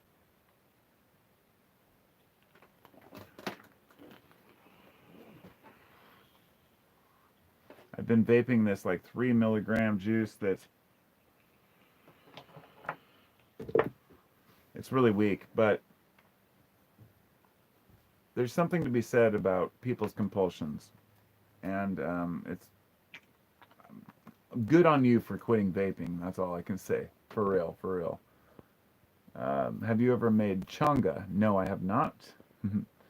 Sam says, 58, don't forget me. I'll never forget you, bro. I'm flipping through these. Okay, nice. It was a vendor. I should try more vendors out. Yeah, I am a kratom vendor. People don't know that, but I don't talk about it. I've had a hard time really finding the high quality kratom I like. The one I do have that I like is the potent Indo, but it's limited in quantity, and the cost I get it for is so high that I can't even make it for a fair price. Other people can sell kilos for the price I sell like a quarter kilo for. So I say, well, I'm not going to promote my product. I'm just going to say I have it if you want it. It's slightly better than some of the stuff I can get from main, the general market. I've been taking kratom for 10 years. I know a lot about it, and I know a lot. I have a lot of experience with different qualities, and I just kind of step away from the thing. I'm not the kind of guy who wants to scream that this guy's product sucks and the way they do this sucks, and try to explain why old growth is better and how the alkaloid profile is much more amazing in older trees. It's fucked up. Too many people taking kratom. It's made it really hard to get good quality product. And I know I have one of my subscribers who said that they have some friends in Texas who know some old school growers, but I keep forgetting to hook up with them. And I have so many vendors. Every week I'm getting people sending me vendor, ads like, "Oh, do you want to buy from me? Do you want to buy from me? I have these great products." And at least it's all being tested, but it's all uniform. It's like homogenized crap right now. Kratom's just shit in so many places. So I'm going back to comments here. Nicotine lozenges are like licking an ashtray. Found they work, but gave me a killer stomach ache. Yeah, that's the way I felt about. Look, I haven't tried the lozenges, but I have tried the patches. I've tried every method of quitting smoking. The one that did work was vaping. But besides that, before vaping was a thing, gum. I like Nicorette. In fact, I had some until recently that I had still sitting around. The nicotine gum is amazing. It will give you a buzz, then it wears off. The thing about this is the lozenges I haven't tried, but they're probably similar to the gum. But they taste like shit, right? The gum actually tastes good. The patches are actually, they last too long. They give you a long drawn out nicotine buzz rather than a short one. And if you smoke or vape or do anything while you have the patch on, then you can even get sick because you have this consistent nicotine. I think the patches can even get you more addicted. It's like fucking putting on a fentanyl patch or something, like just a consistent dose of something instead of just the ups and downs like smoking really is. But smoking's a horrible habit. I'd love to quit vaping, but I'm glad I quit smoking at least. It was a dumb thing, and I really felt stupid doing it. Fish says, I'm a fish. We're all fish. I miss my fish tickets. Cammy says, is that a sand dollar around your neck? No. This is... Okay, when I said that I feel kind of weird marketing things, I was trying to tighten this because it has a weird... I have knots tied where I can pull it tighter, but no, this is... it's a piece of wood that I harvested from a hemlock tree in the middle of the woods. It's actually called burl, which is like a really tough wood that you find from a weird twisted branch. And then that was put in a mold that I made, and then wrapped with glow-in-the-dark resin. And so it's basically wood in resin, and the resin glows in the dark. Like, so if it's under a black light or in the dark, it glows.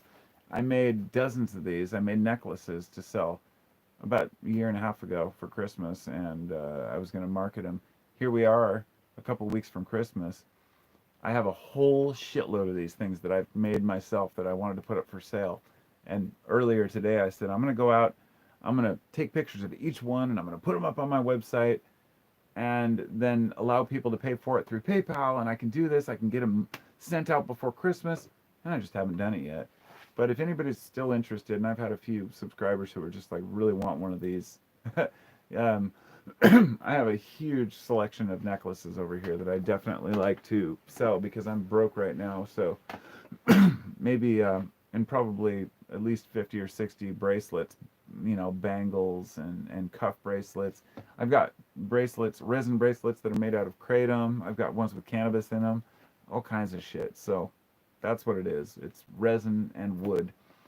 Shameless self-promotion.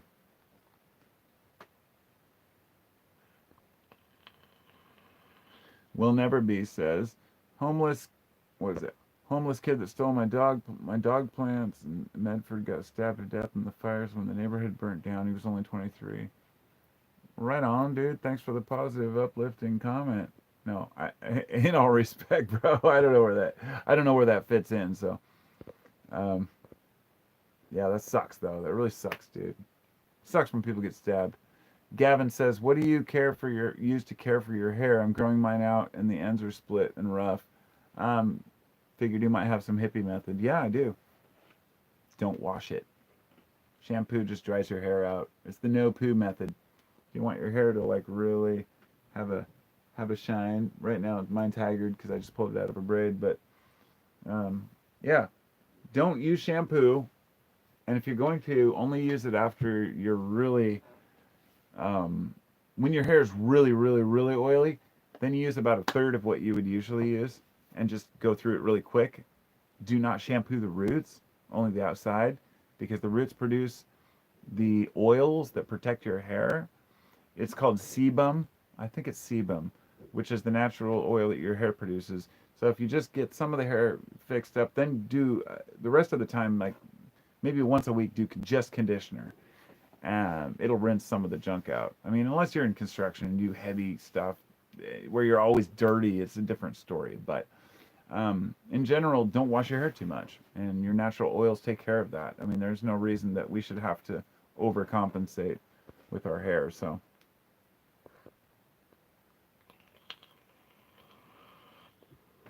Jira says, if you need help with the computer, hit me up. Yeah, I appreciate it. I don't have any questions. I just need a computer. Daniel says, trying to reach out to you because I can't leave long enough comments. I was referring to the Adam video of I lied and kratom. Yeah, that's I mentioned that earlier. So if you want to go back, you can. I did mention that earlier in this video, but there's not much I can say about it. He's just being honest with who he is and the fact that he's been an addict his whole life, like so many of us have, right? Mm, mm, mm, mm.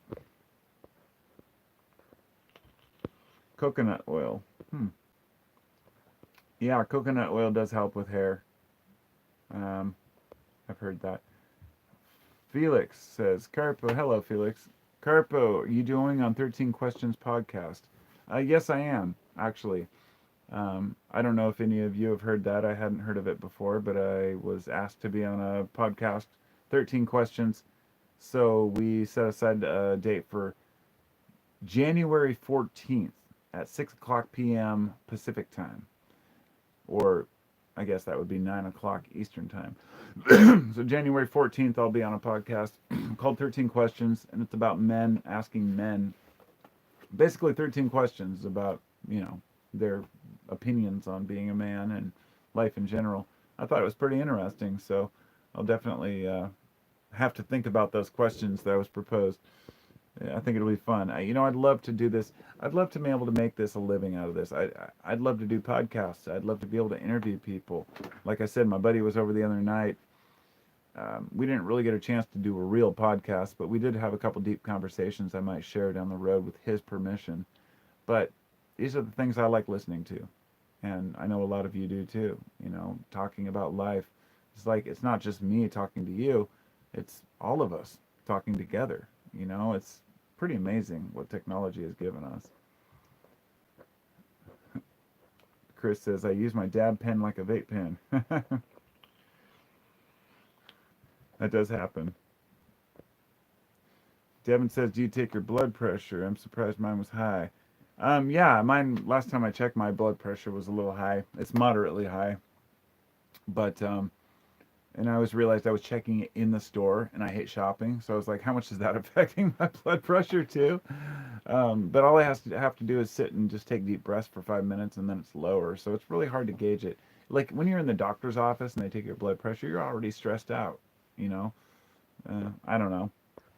And I don't know how much it even matters. So Cami says, Carpo, do you sell kilos? Not generally at the moment, but maybe when I can get enough in quantity, I might do that. Yeah. Watching this from the recovery farmhouse. Hey, Aizen, or Ian. I've never been able to pronounce that right. You're from the recovery farmhouse. Well, does that mean you're doing some recovery work and fixing yourself up after an addiction? Or I'm not sure how to take that, but if you're finding yourself healed, I think that's phenomenal, dude. I If I'm not mistaken, didn't you have issues with your family? Anyway, I try to pay attention to everything my subscribers tell me, but it's really hard to remember everything. It really is. Chris says, I'm going to send you a Christmas card, my friend. Dude, Chris, if you send me a Christmas card, I'd be fucking stoked. You know, I have a whole, like, little folder full of notes and letters that my subscribers have sent me. It's not like I ask people to send me things. They just have out of the blue. Usually usually people who are my customers who will send me like a thank you note or whatnot. And that means so much to me. So if you want to, feel free. My address is 12306 Southeast 1st Street, Vancouver, Washington, 98684. Yeah, I should have like a P.O. box or something. I've just never had anything like that. Felix says, you ever heard of the smoking quitting drug that gives you dreams while you feel like those dreams last an eternity? No, I've never heard of that. Hello, Hash Hands, Outdoor Organic. How you doing, my friend? Hey, I'm smoking some of my Outdoor Organic. We were just talking about that. My own breed. I call it the COVID-19 apocalypse weed.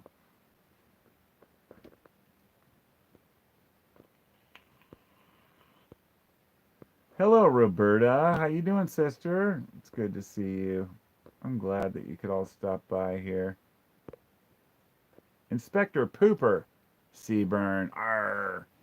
Inspector Pooper, should I reveal who you really are? I won't give away your secret. He's my friend Traveler. He's my homeboy. Roberta says, I feel like quitting vaping is harder than quitting smoking. Sister, you know it. You know why? Because I can walk out in the backyard and smoke a cigarette, but I can't smoke in my house. I can sit my vape by my fucking bedside, wake up at 3 in the morning and say, oh,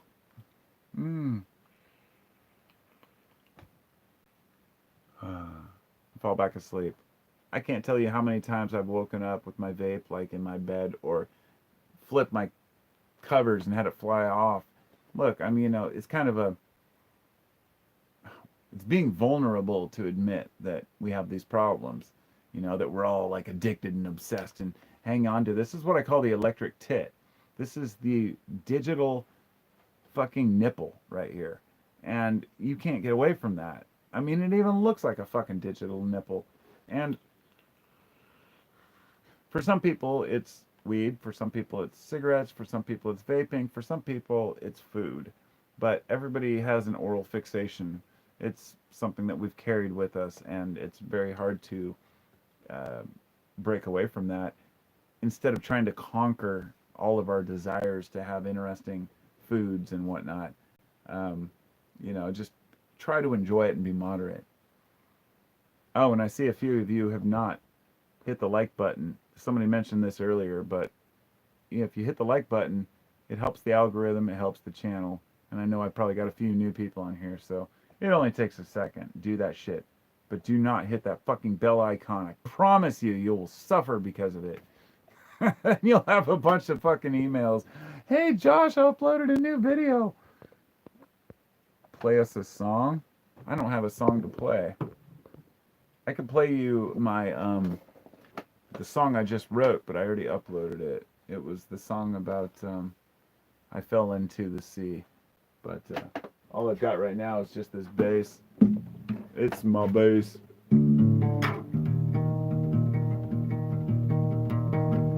Josh was playing a song.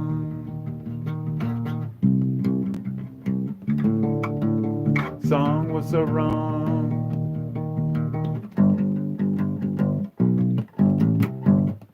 There you go. That's your song. I'm going to sit down and actually record an album one day. I swear to God, I'm going to put that shit out for y'all. And it's going to be the weirdest thing. My wife and my oldest son, who's a 26, we were talking about music earlier because he's a phenomenal guitarist. And I was saying you should just have faith in yourself and just upload, or not just upload, but record and make a song, but you've got to write lyrics to it. And writing lyrics is really hard. It's really fucking hard. And like I said, when my buddy Joel was over the other night, we were recording, it was fucking, or playing bass, it was really cool. I mean, just sitting playing different things, it doesn't matter. playing music with somebody is awesome. It's always kind of weird because you don't know how to really meld and make music, but sometimes it doesn't matter. We're all just people. We're all just people. Roberta says, I've been waiting to buy a necklace. I know, sister. And guess what? So here's what I'm going to do. Tomorrow morning, I'm going to get up. I'm going to dig through my hard drive. I'm going to find the photographs I took of all the different necklaces that I've made. The hard part is letting people know. I feel unconfident about the jewelry I make because I think, is the clasp going to hold up? I've bought enough necklaces that fell apart on me. So I'm really weird about this. Like, I want to make sure that it's perfect, that, okay, this knot's going to stay, everything's going to be perfect, it's all glued and epoxy, everything that needs to be done is done properly. I have to let that go and realize they're good enough. I've been wearing this thing for fucking like a year. It has not fallen apart. And the way I treat jewelry, you know. So anyhow, I'm going to take pictures in the morning of the ones I don't have pictures of, and I'm going to post them on my website, on my Carpos Botanicals herb site. And then people can come look at the individual necklaces. What's going to have to happen is I'll have to number them. People will have to email me and say, I want this number, necklace number this or whatever. And then I can let you pay through PayPal because nobody wants to send a check or anything like that. I can't take anything but checks for Kratom, but for jewelry, I can use my wife's PayPal account. So I think that would be a good thing. And I can get them to you before Christmas. So I'm going to try. Please hold me to that. I really need to do this. I need to get my shit together. I need to sell the jewelry I've made and really put the effort in here. So Fish says, I can't wait till spring to see your garden vids. Oh man, I can't wait till the garden either. I didn't upload anything about my cannabis harvest last year because I felt weird about it, but I might do that later. We'll see. We'll see. I'm sitting here looking at this huge box of cannabis that, you know, I was like, dude, I really should have shared that moment with people, but it just feels weird. I don't know how to explain that. Felix, good to hear you're going on 13 questions. Yes, it'll be great. Logic, hey, my friend, how are you? I quit vaping for 2 weeks and was honestly bored a bit. Started up again. CBD does the trick if I want to quit. Yeah, CBD, oh God, I've got an endless supply of CBD cannabis, but I need to make some more extract out of it. I've heard it helps a lot of people, but I've taken a large dose CBD for a period of time and found it's very overstated, and there's a lot of placebo involved. I don't want to go any further than that because if you believe something works, then it works. It's that simple. That's what being human is. Cammy says, you have perfect teeth, bro. No, I don't. Okay. If you want to see my teeth, I would urge you to go back to 2012 or 13. Actually, go back to 2015 on my channel and look at some videos I did. I was missing this tooth for like 5-6 years, and my teeth were rotten as shit. I had been saving money for my future, and I spent all my money to fix my teeth. Like all the money I had. Every single tooth you see here is a crown. They're all fake. All of them. Every single tooth is made of quartz. And I still haven't paid that shit off. Down here, rotten. I have to fix my teeth. I can't eat peanuts. I can't eat steak. I can't eat anything that's really crunchy. Dude, I've almost joked about starting a Kickstarter to get somebody to fund my fucking teeth. It sounds, I would never, it was a joke, but like if I had the money and I knew that I wouldn't be suffering to pay for it, I'd go in and I'd get all my teeth fixed. It's like, so when you say I have perfect teeth, I really appreciate that because I know how much it was important to me to have top teeth, because a lot of people, I'm sure a lot of you know what it's like to have fucked up teeth. That's all I can say. It sucks. Totally sucks. All right, where are we at in the comments here? Roberta, is that your hair in your profile pic, Renee? Renee. Oh, yeah. See, I can't see the profile pic, so. Okay, where's Aizen? I can't see. There he is. I've been in recovery for the last month. and I don't think I'll ever get out. I don't actually want to get sober, but I'm just playing the part because my family's forcing their hand. Look, brother, all I can say as a person out of concern for you and respect for you, I know you've been through some shit in your life. You've been a subscriber of mine for a long time. I listen to your comments. I read your comments. I don't always know how to respond, but I read every one, and I can tell that you've been suffering. You've been stuck with your family for a while, and not, it hasn't been working, whatever situation you have, and you have an addiction issue, like a lot of us do. What I'd like to say is recovery works for those who work it. And you've probably heard that already in AA. It works for those who work it, and it's so true. I can sit here and talk about substances because I've kept control over my usage of things. And I, like with Roberta, she's in recovery. I know some of my subscribers don't touch anything. And so I even feel awkward talking about even psychedelics, even though most people know that those can be beneficial. But when I say, oh, I like to smoke weed, it's not I'm just some stoner who just smokes pot all day. I don't smoke until the evening usually. I don't, I've had my problems with substances, but I also know that being in recovery is probably one of the greatest things that can happen to a lot of people. And it can change your life. So don't look at it as anything more than a benefit for you. I really hope that bond with those people, man. Bond with that reality. I've been sent to treatment from my own probation issues and legal problems. And I'll tell you, it only works if you work it and if you have the intention. And only you know if the problems in your life are caused by your substance use. It's very important to acknowledge that. You have to be aware of yourself, aware of your surroundings, and aware of what's fucking you over. And you seem like a smart guy. I'm not gonna say. I was gonna say kid. I don't know if you're a kid. You seem like you're in your early 20s, maybe late teens to early 20s, and that's just by what I'm trying to remember about the past of how we've talked. But you're a good guy. You'll do well. You'll do well. Focus on yourself and have faith for yourself, man. Have faith in yourself. Jake says, what does an average day in Carpo's life look like? About. Uh-oh. I got cut off for a second. Somebody asked what a day looks like in my life. It's about like this. Inspector Pooper, what's up, dude? Your kid is a very talented guitarist. I didn't get to tell him to quit focusing so much on Jerry's sound and play, but heck, we all went through that phase trying to emulate the musicians. Yep. Yeah, we did, I guess. I didn't because I'm too cool for that, but no. I know exactly what you're saying, man. Yeah. But it helps people to become musicians. The only way to find your own thing is by following what other people have done, right, to get there. For me, when I was younger, I didn't really emulate anyone, but I definitely was a big fan of Hendrix, and I can see how certain music was inspired. Crosby, Stills, Nash and Young inspired a lot of my guitar work, and the Grateful Dead, things like that. Just good old traditional chord work, but not the sound, not the tone. So yeah, I totally agree with what you're saying.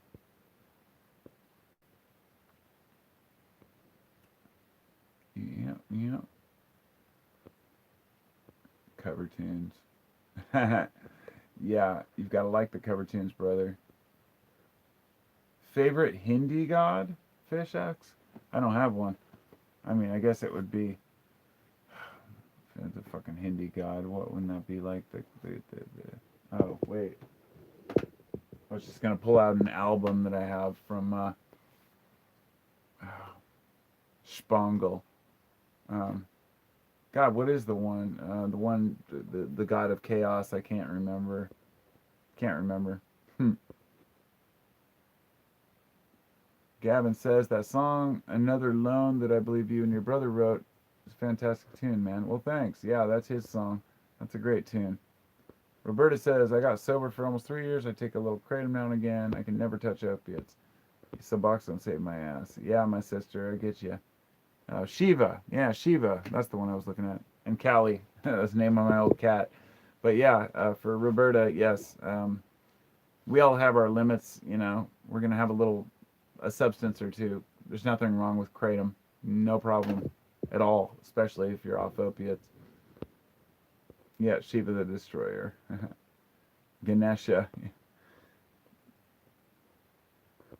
Dun, dun, dun, dun. I'm flipping through comments.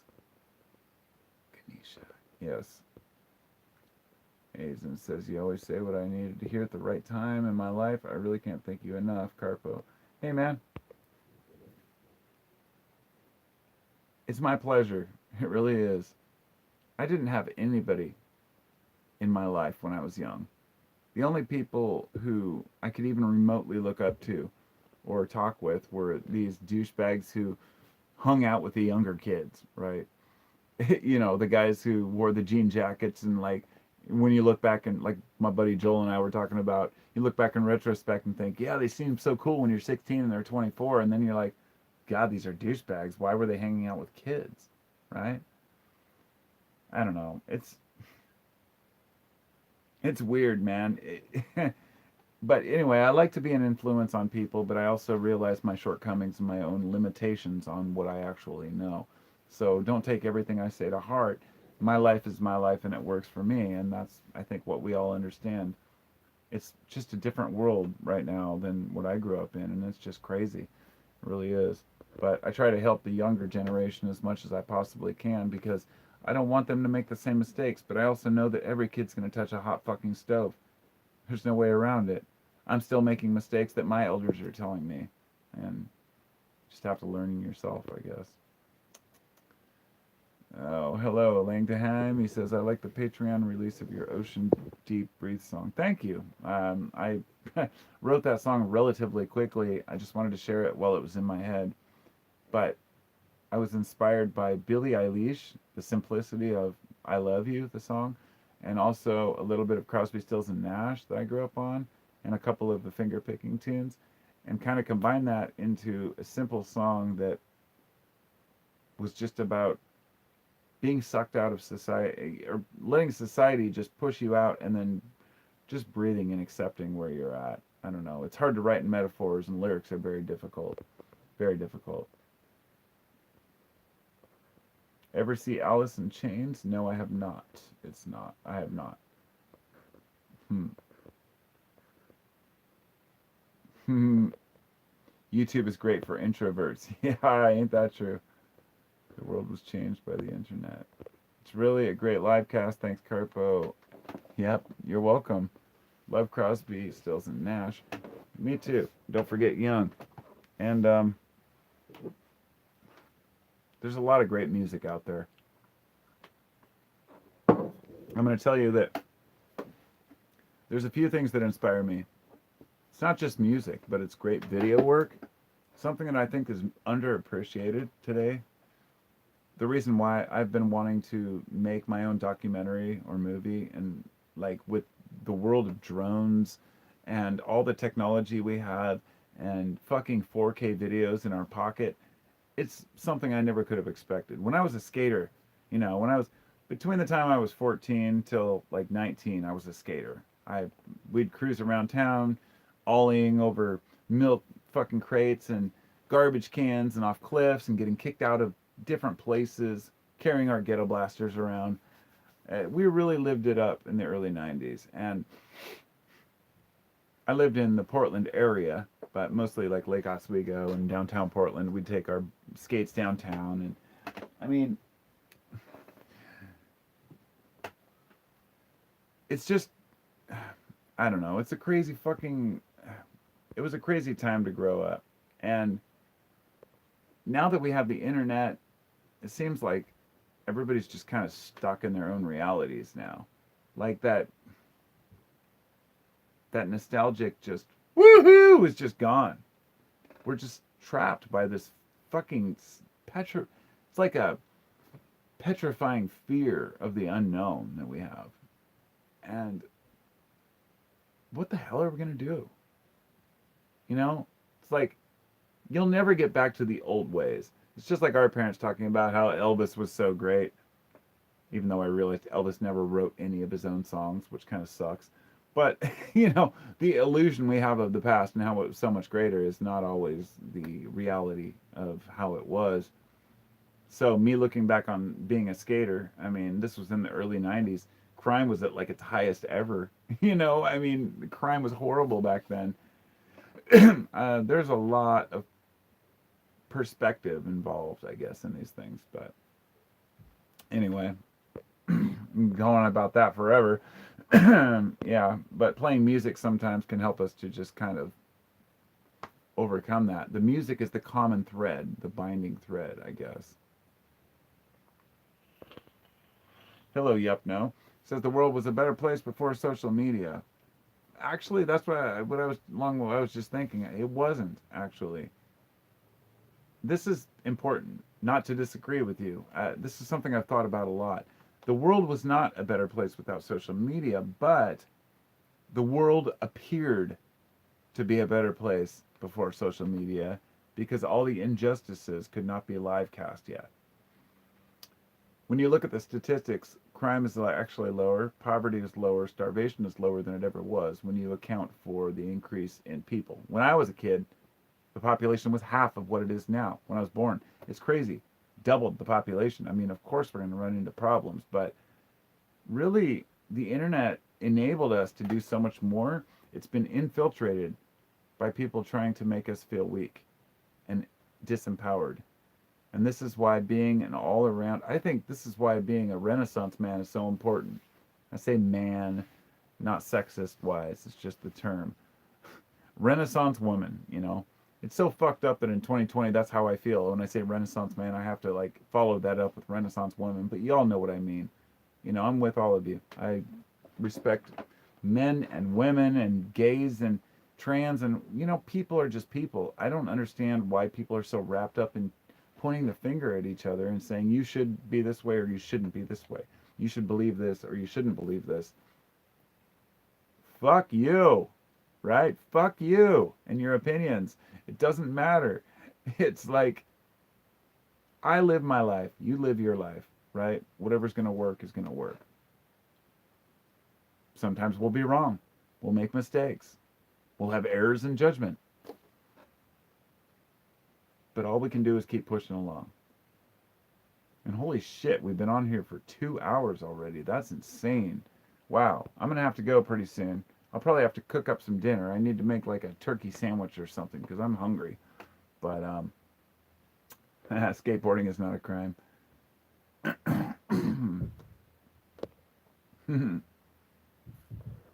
Pierre says, everything blows. I'm 20 and all my friends feel it as well. Yeah, I know. I know what you mean. It happens. Ayahuasca? Not yet.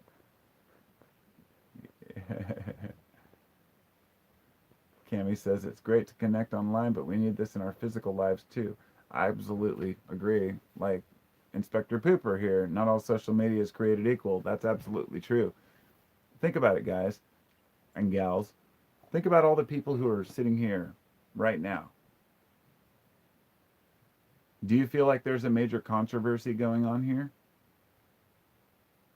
Like, do you believe that this particular corner of social media, my channel right now, in this little live group we have, do you think that it's, you know, a horrible thing? Or that people aren't connecting, or that they're arguing or fighting? Of course not.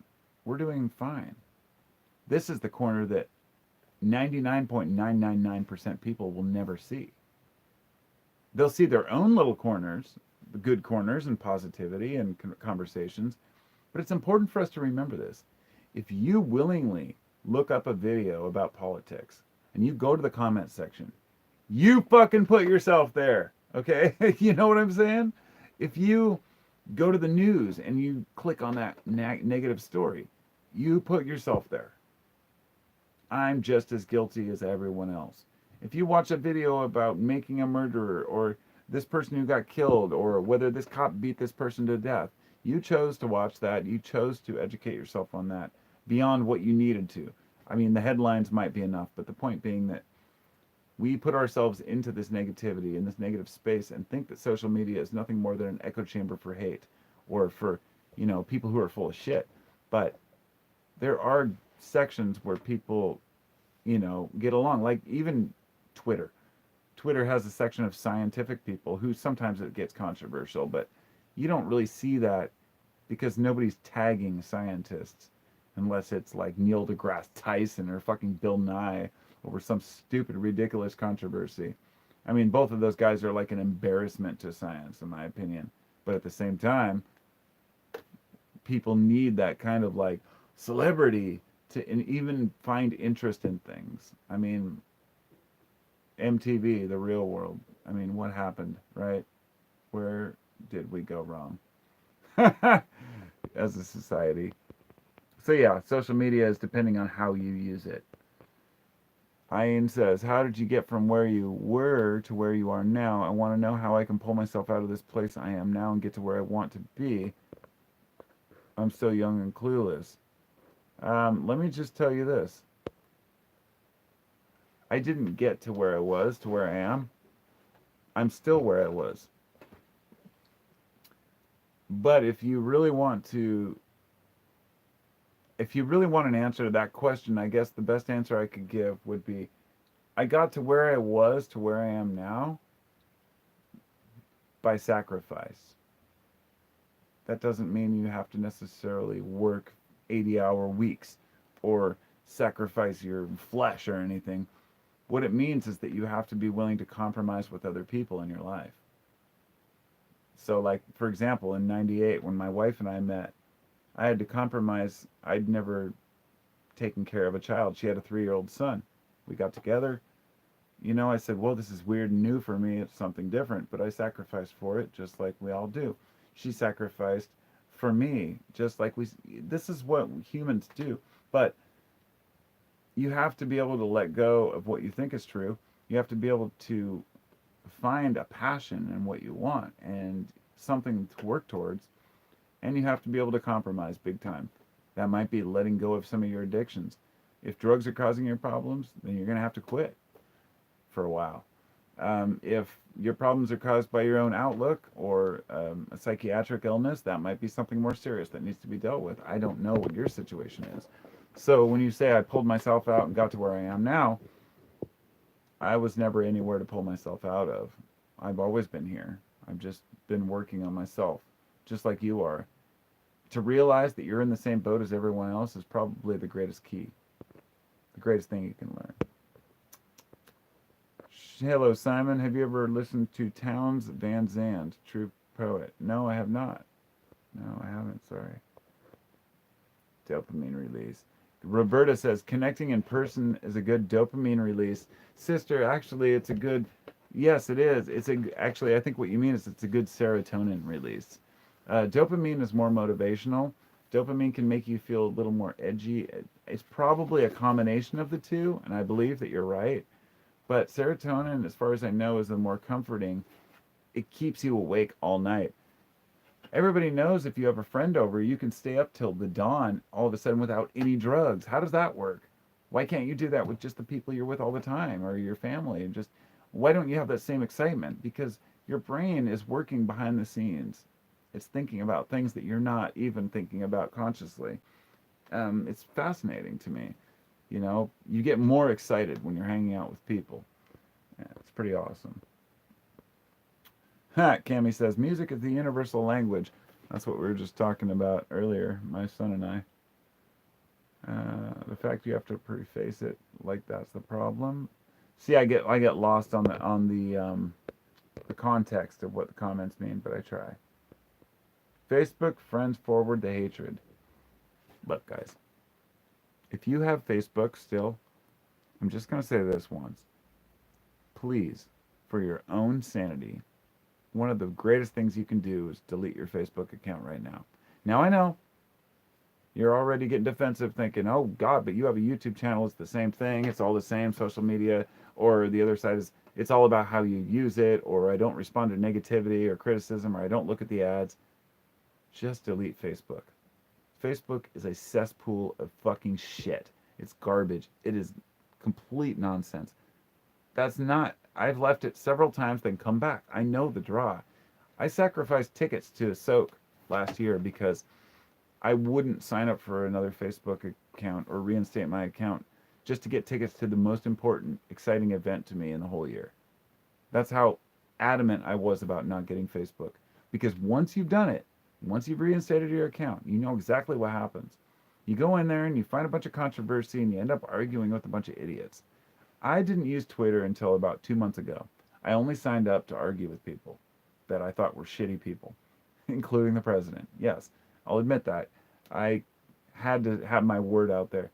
I haven't even been using it. I just post random shit. Now I'm kind of like to the point where I want to just say, well, I'm just going to post something every couple days, like a word of wisdom or something like that instead. But I can see the toxic nature of what that place is, Twitter. It's shit. And I know it's the same thing as Facebook, but even more intense and fast paced. People say that about YouTube, but there are some corners of YouTube, just like any other social media platform, where good stuff can be found. When it comes to YouTube, when it comes to Facebook, I can't trust myself not to fall into the garbage, just like Twitter, which is why I remove all apps from my phone, which is why I have no notifications, and which is why I don't get, any notices for any uploads or comments or responses, because it's too painful to deal with. It's too much work. It's like, I don't want to argue with people. I like YouTube because I can look at you. I can look at you face to face, even though I can't see your fucking face. um, but you know what I'm saying, right? So I'm gonna have to go pretty soon because I'm getting hungry. But this is really a good live cast, and I'd really like to keep doing it. Maybe later tonight, if I feel motivated, I'll keep doing it. Yeah.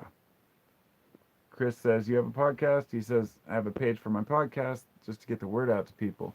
Hey, that's a good thing, man. Hey, Chris, send me through a message or something your email, or through my email, your podcast, and I'll definitely check it out. And I'm sure most of you are well aware, but I have a podcast called 15 Minute Free Thinking. It's distributed across many platforms, Apple, Spotify, all that shit. It's hosted by Simplecast, so I can give you a link so you don't have to have any of those to watch it. My podcast to me is important because I think it's going to be the segue for me between YouTube randomly talking to making a living off of what I like to do. And I can't imagine getting paid to talk or to chat with people. It seems like a completely ridiculous thing to get paid for, honestly. But I see that others do it. And a lot of people, what they have to say just doesn't seem that important. Neither is mine. And that's the beauty. Some people want to hear it, some don't. And I think if I could make a podcast and make a living off of it, that'd be phenomenal. If I could just have enough funding to not feel like I'm broke all the time, sure. But it is hard. It's hard to get yourself out there. So definitely, Chris, send me yours and I'll promote your podcast as well. It'd be great. Where was I? I got to answer a few more questions before I go because it is getting late. Yes. Take care, yo. Hit me up if you want a superior conversation. I do. A superior... Daniel, are you saying you are superior conversation? I don't know. I guess I'd have to know you first. Patrick, I've never felt as connected yet simultaneously cut off from people as social media. Yeah, I know exactly what you mean, brother. Chris says, the 100% truth, I have a page for my podcast. Okay, well, I already read that. That's right. I get mixed up on these comments. Cesspool of garbage. Yes, it is. You're absolutely right. Regarding Facebook, continue my blog and YouTube channel, continue my Kratom advocacy. Well, good on you for doing that. Kratom is a major part of my life. The only reason I stopped talking about Kratom as a main point is because YouTube censored my channel. They gave me copyright strikes and shut me down. I said, so for those who don't know, I have a second channel. It's called Carpo's World of Thoughts. Anytime I talk about CBD, cannabis, weed, kratom, herbs, things like that, I usually put it on that channel. Because at least if it gets deleted, I don't have to worry that much. It only has like 5,000 subscribers, which is a lot still, but most of them are y'all anyway. And it's called Carpo's World of Thoughts. And I'd also like to, before I go, plug my friend's channel, who just started a channel. He has 4 episodes of Breaking Dab. I posted a little thing about that earlier. He's in an RV making dabs. If you're into cannabis and you want to learn about the process of making cannabis extracts, whether it's, pressed rosin extract or, solventless extract or solvent extract, he knows his shit. He's a homeboy I met in space. And so check out his channel. if you go to my page and you go to the community section, it'll be the post I just made with his channel on there. And he's a good guy.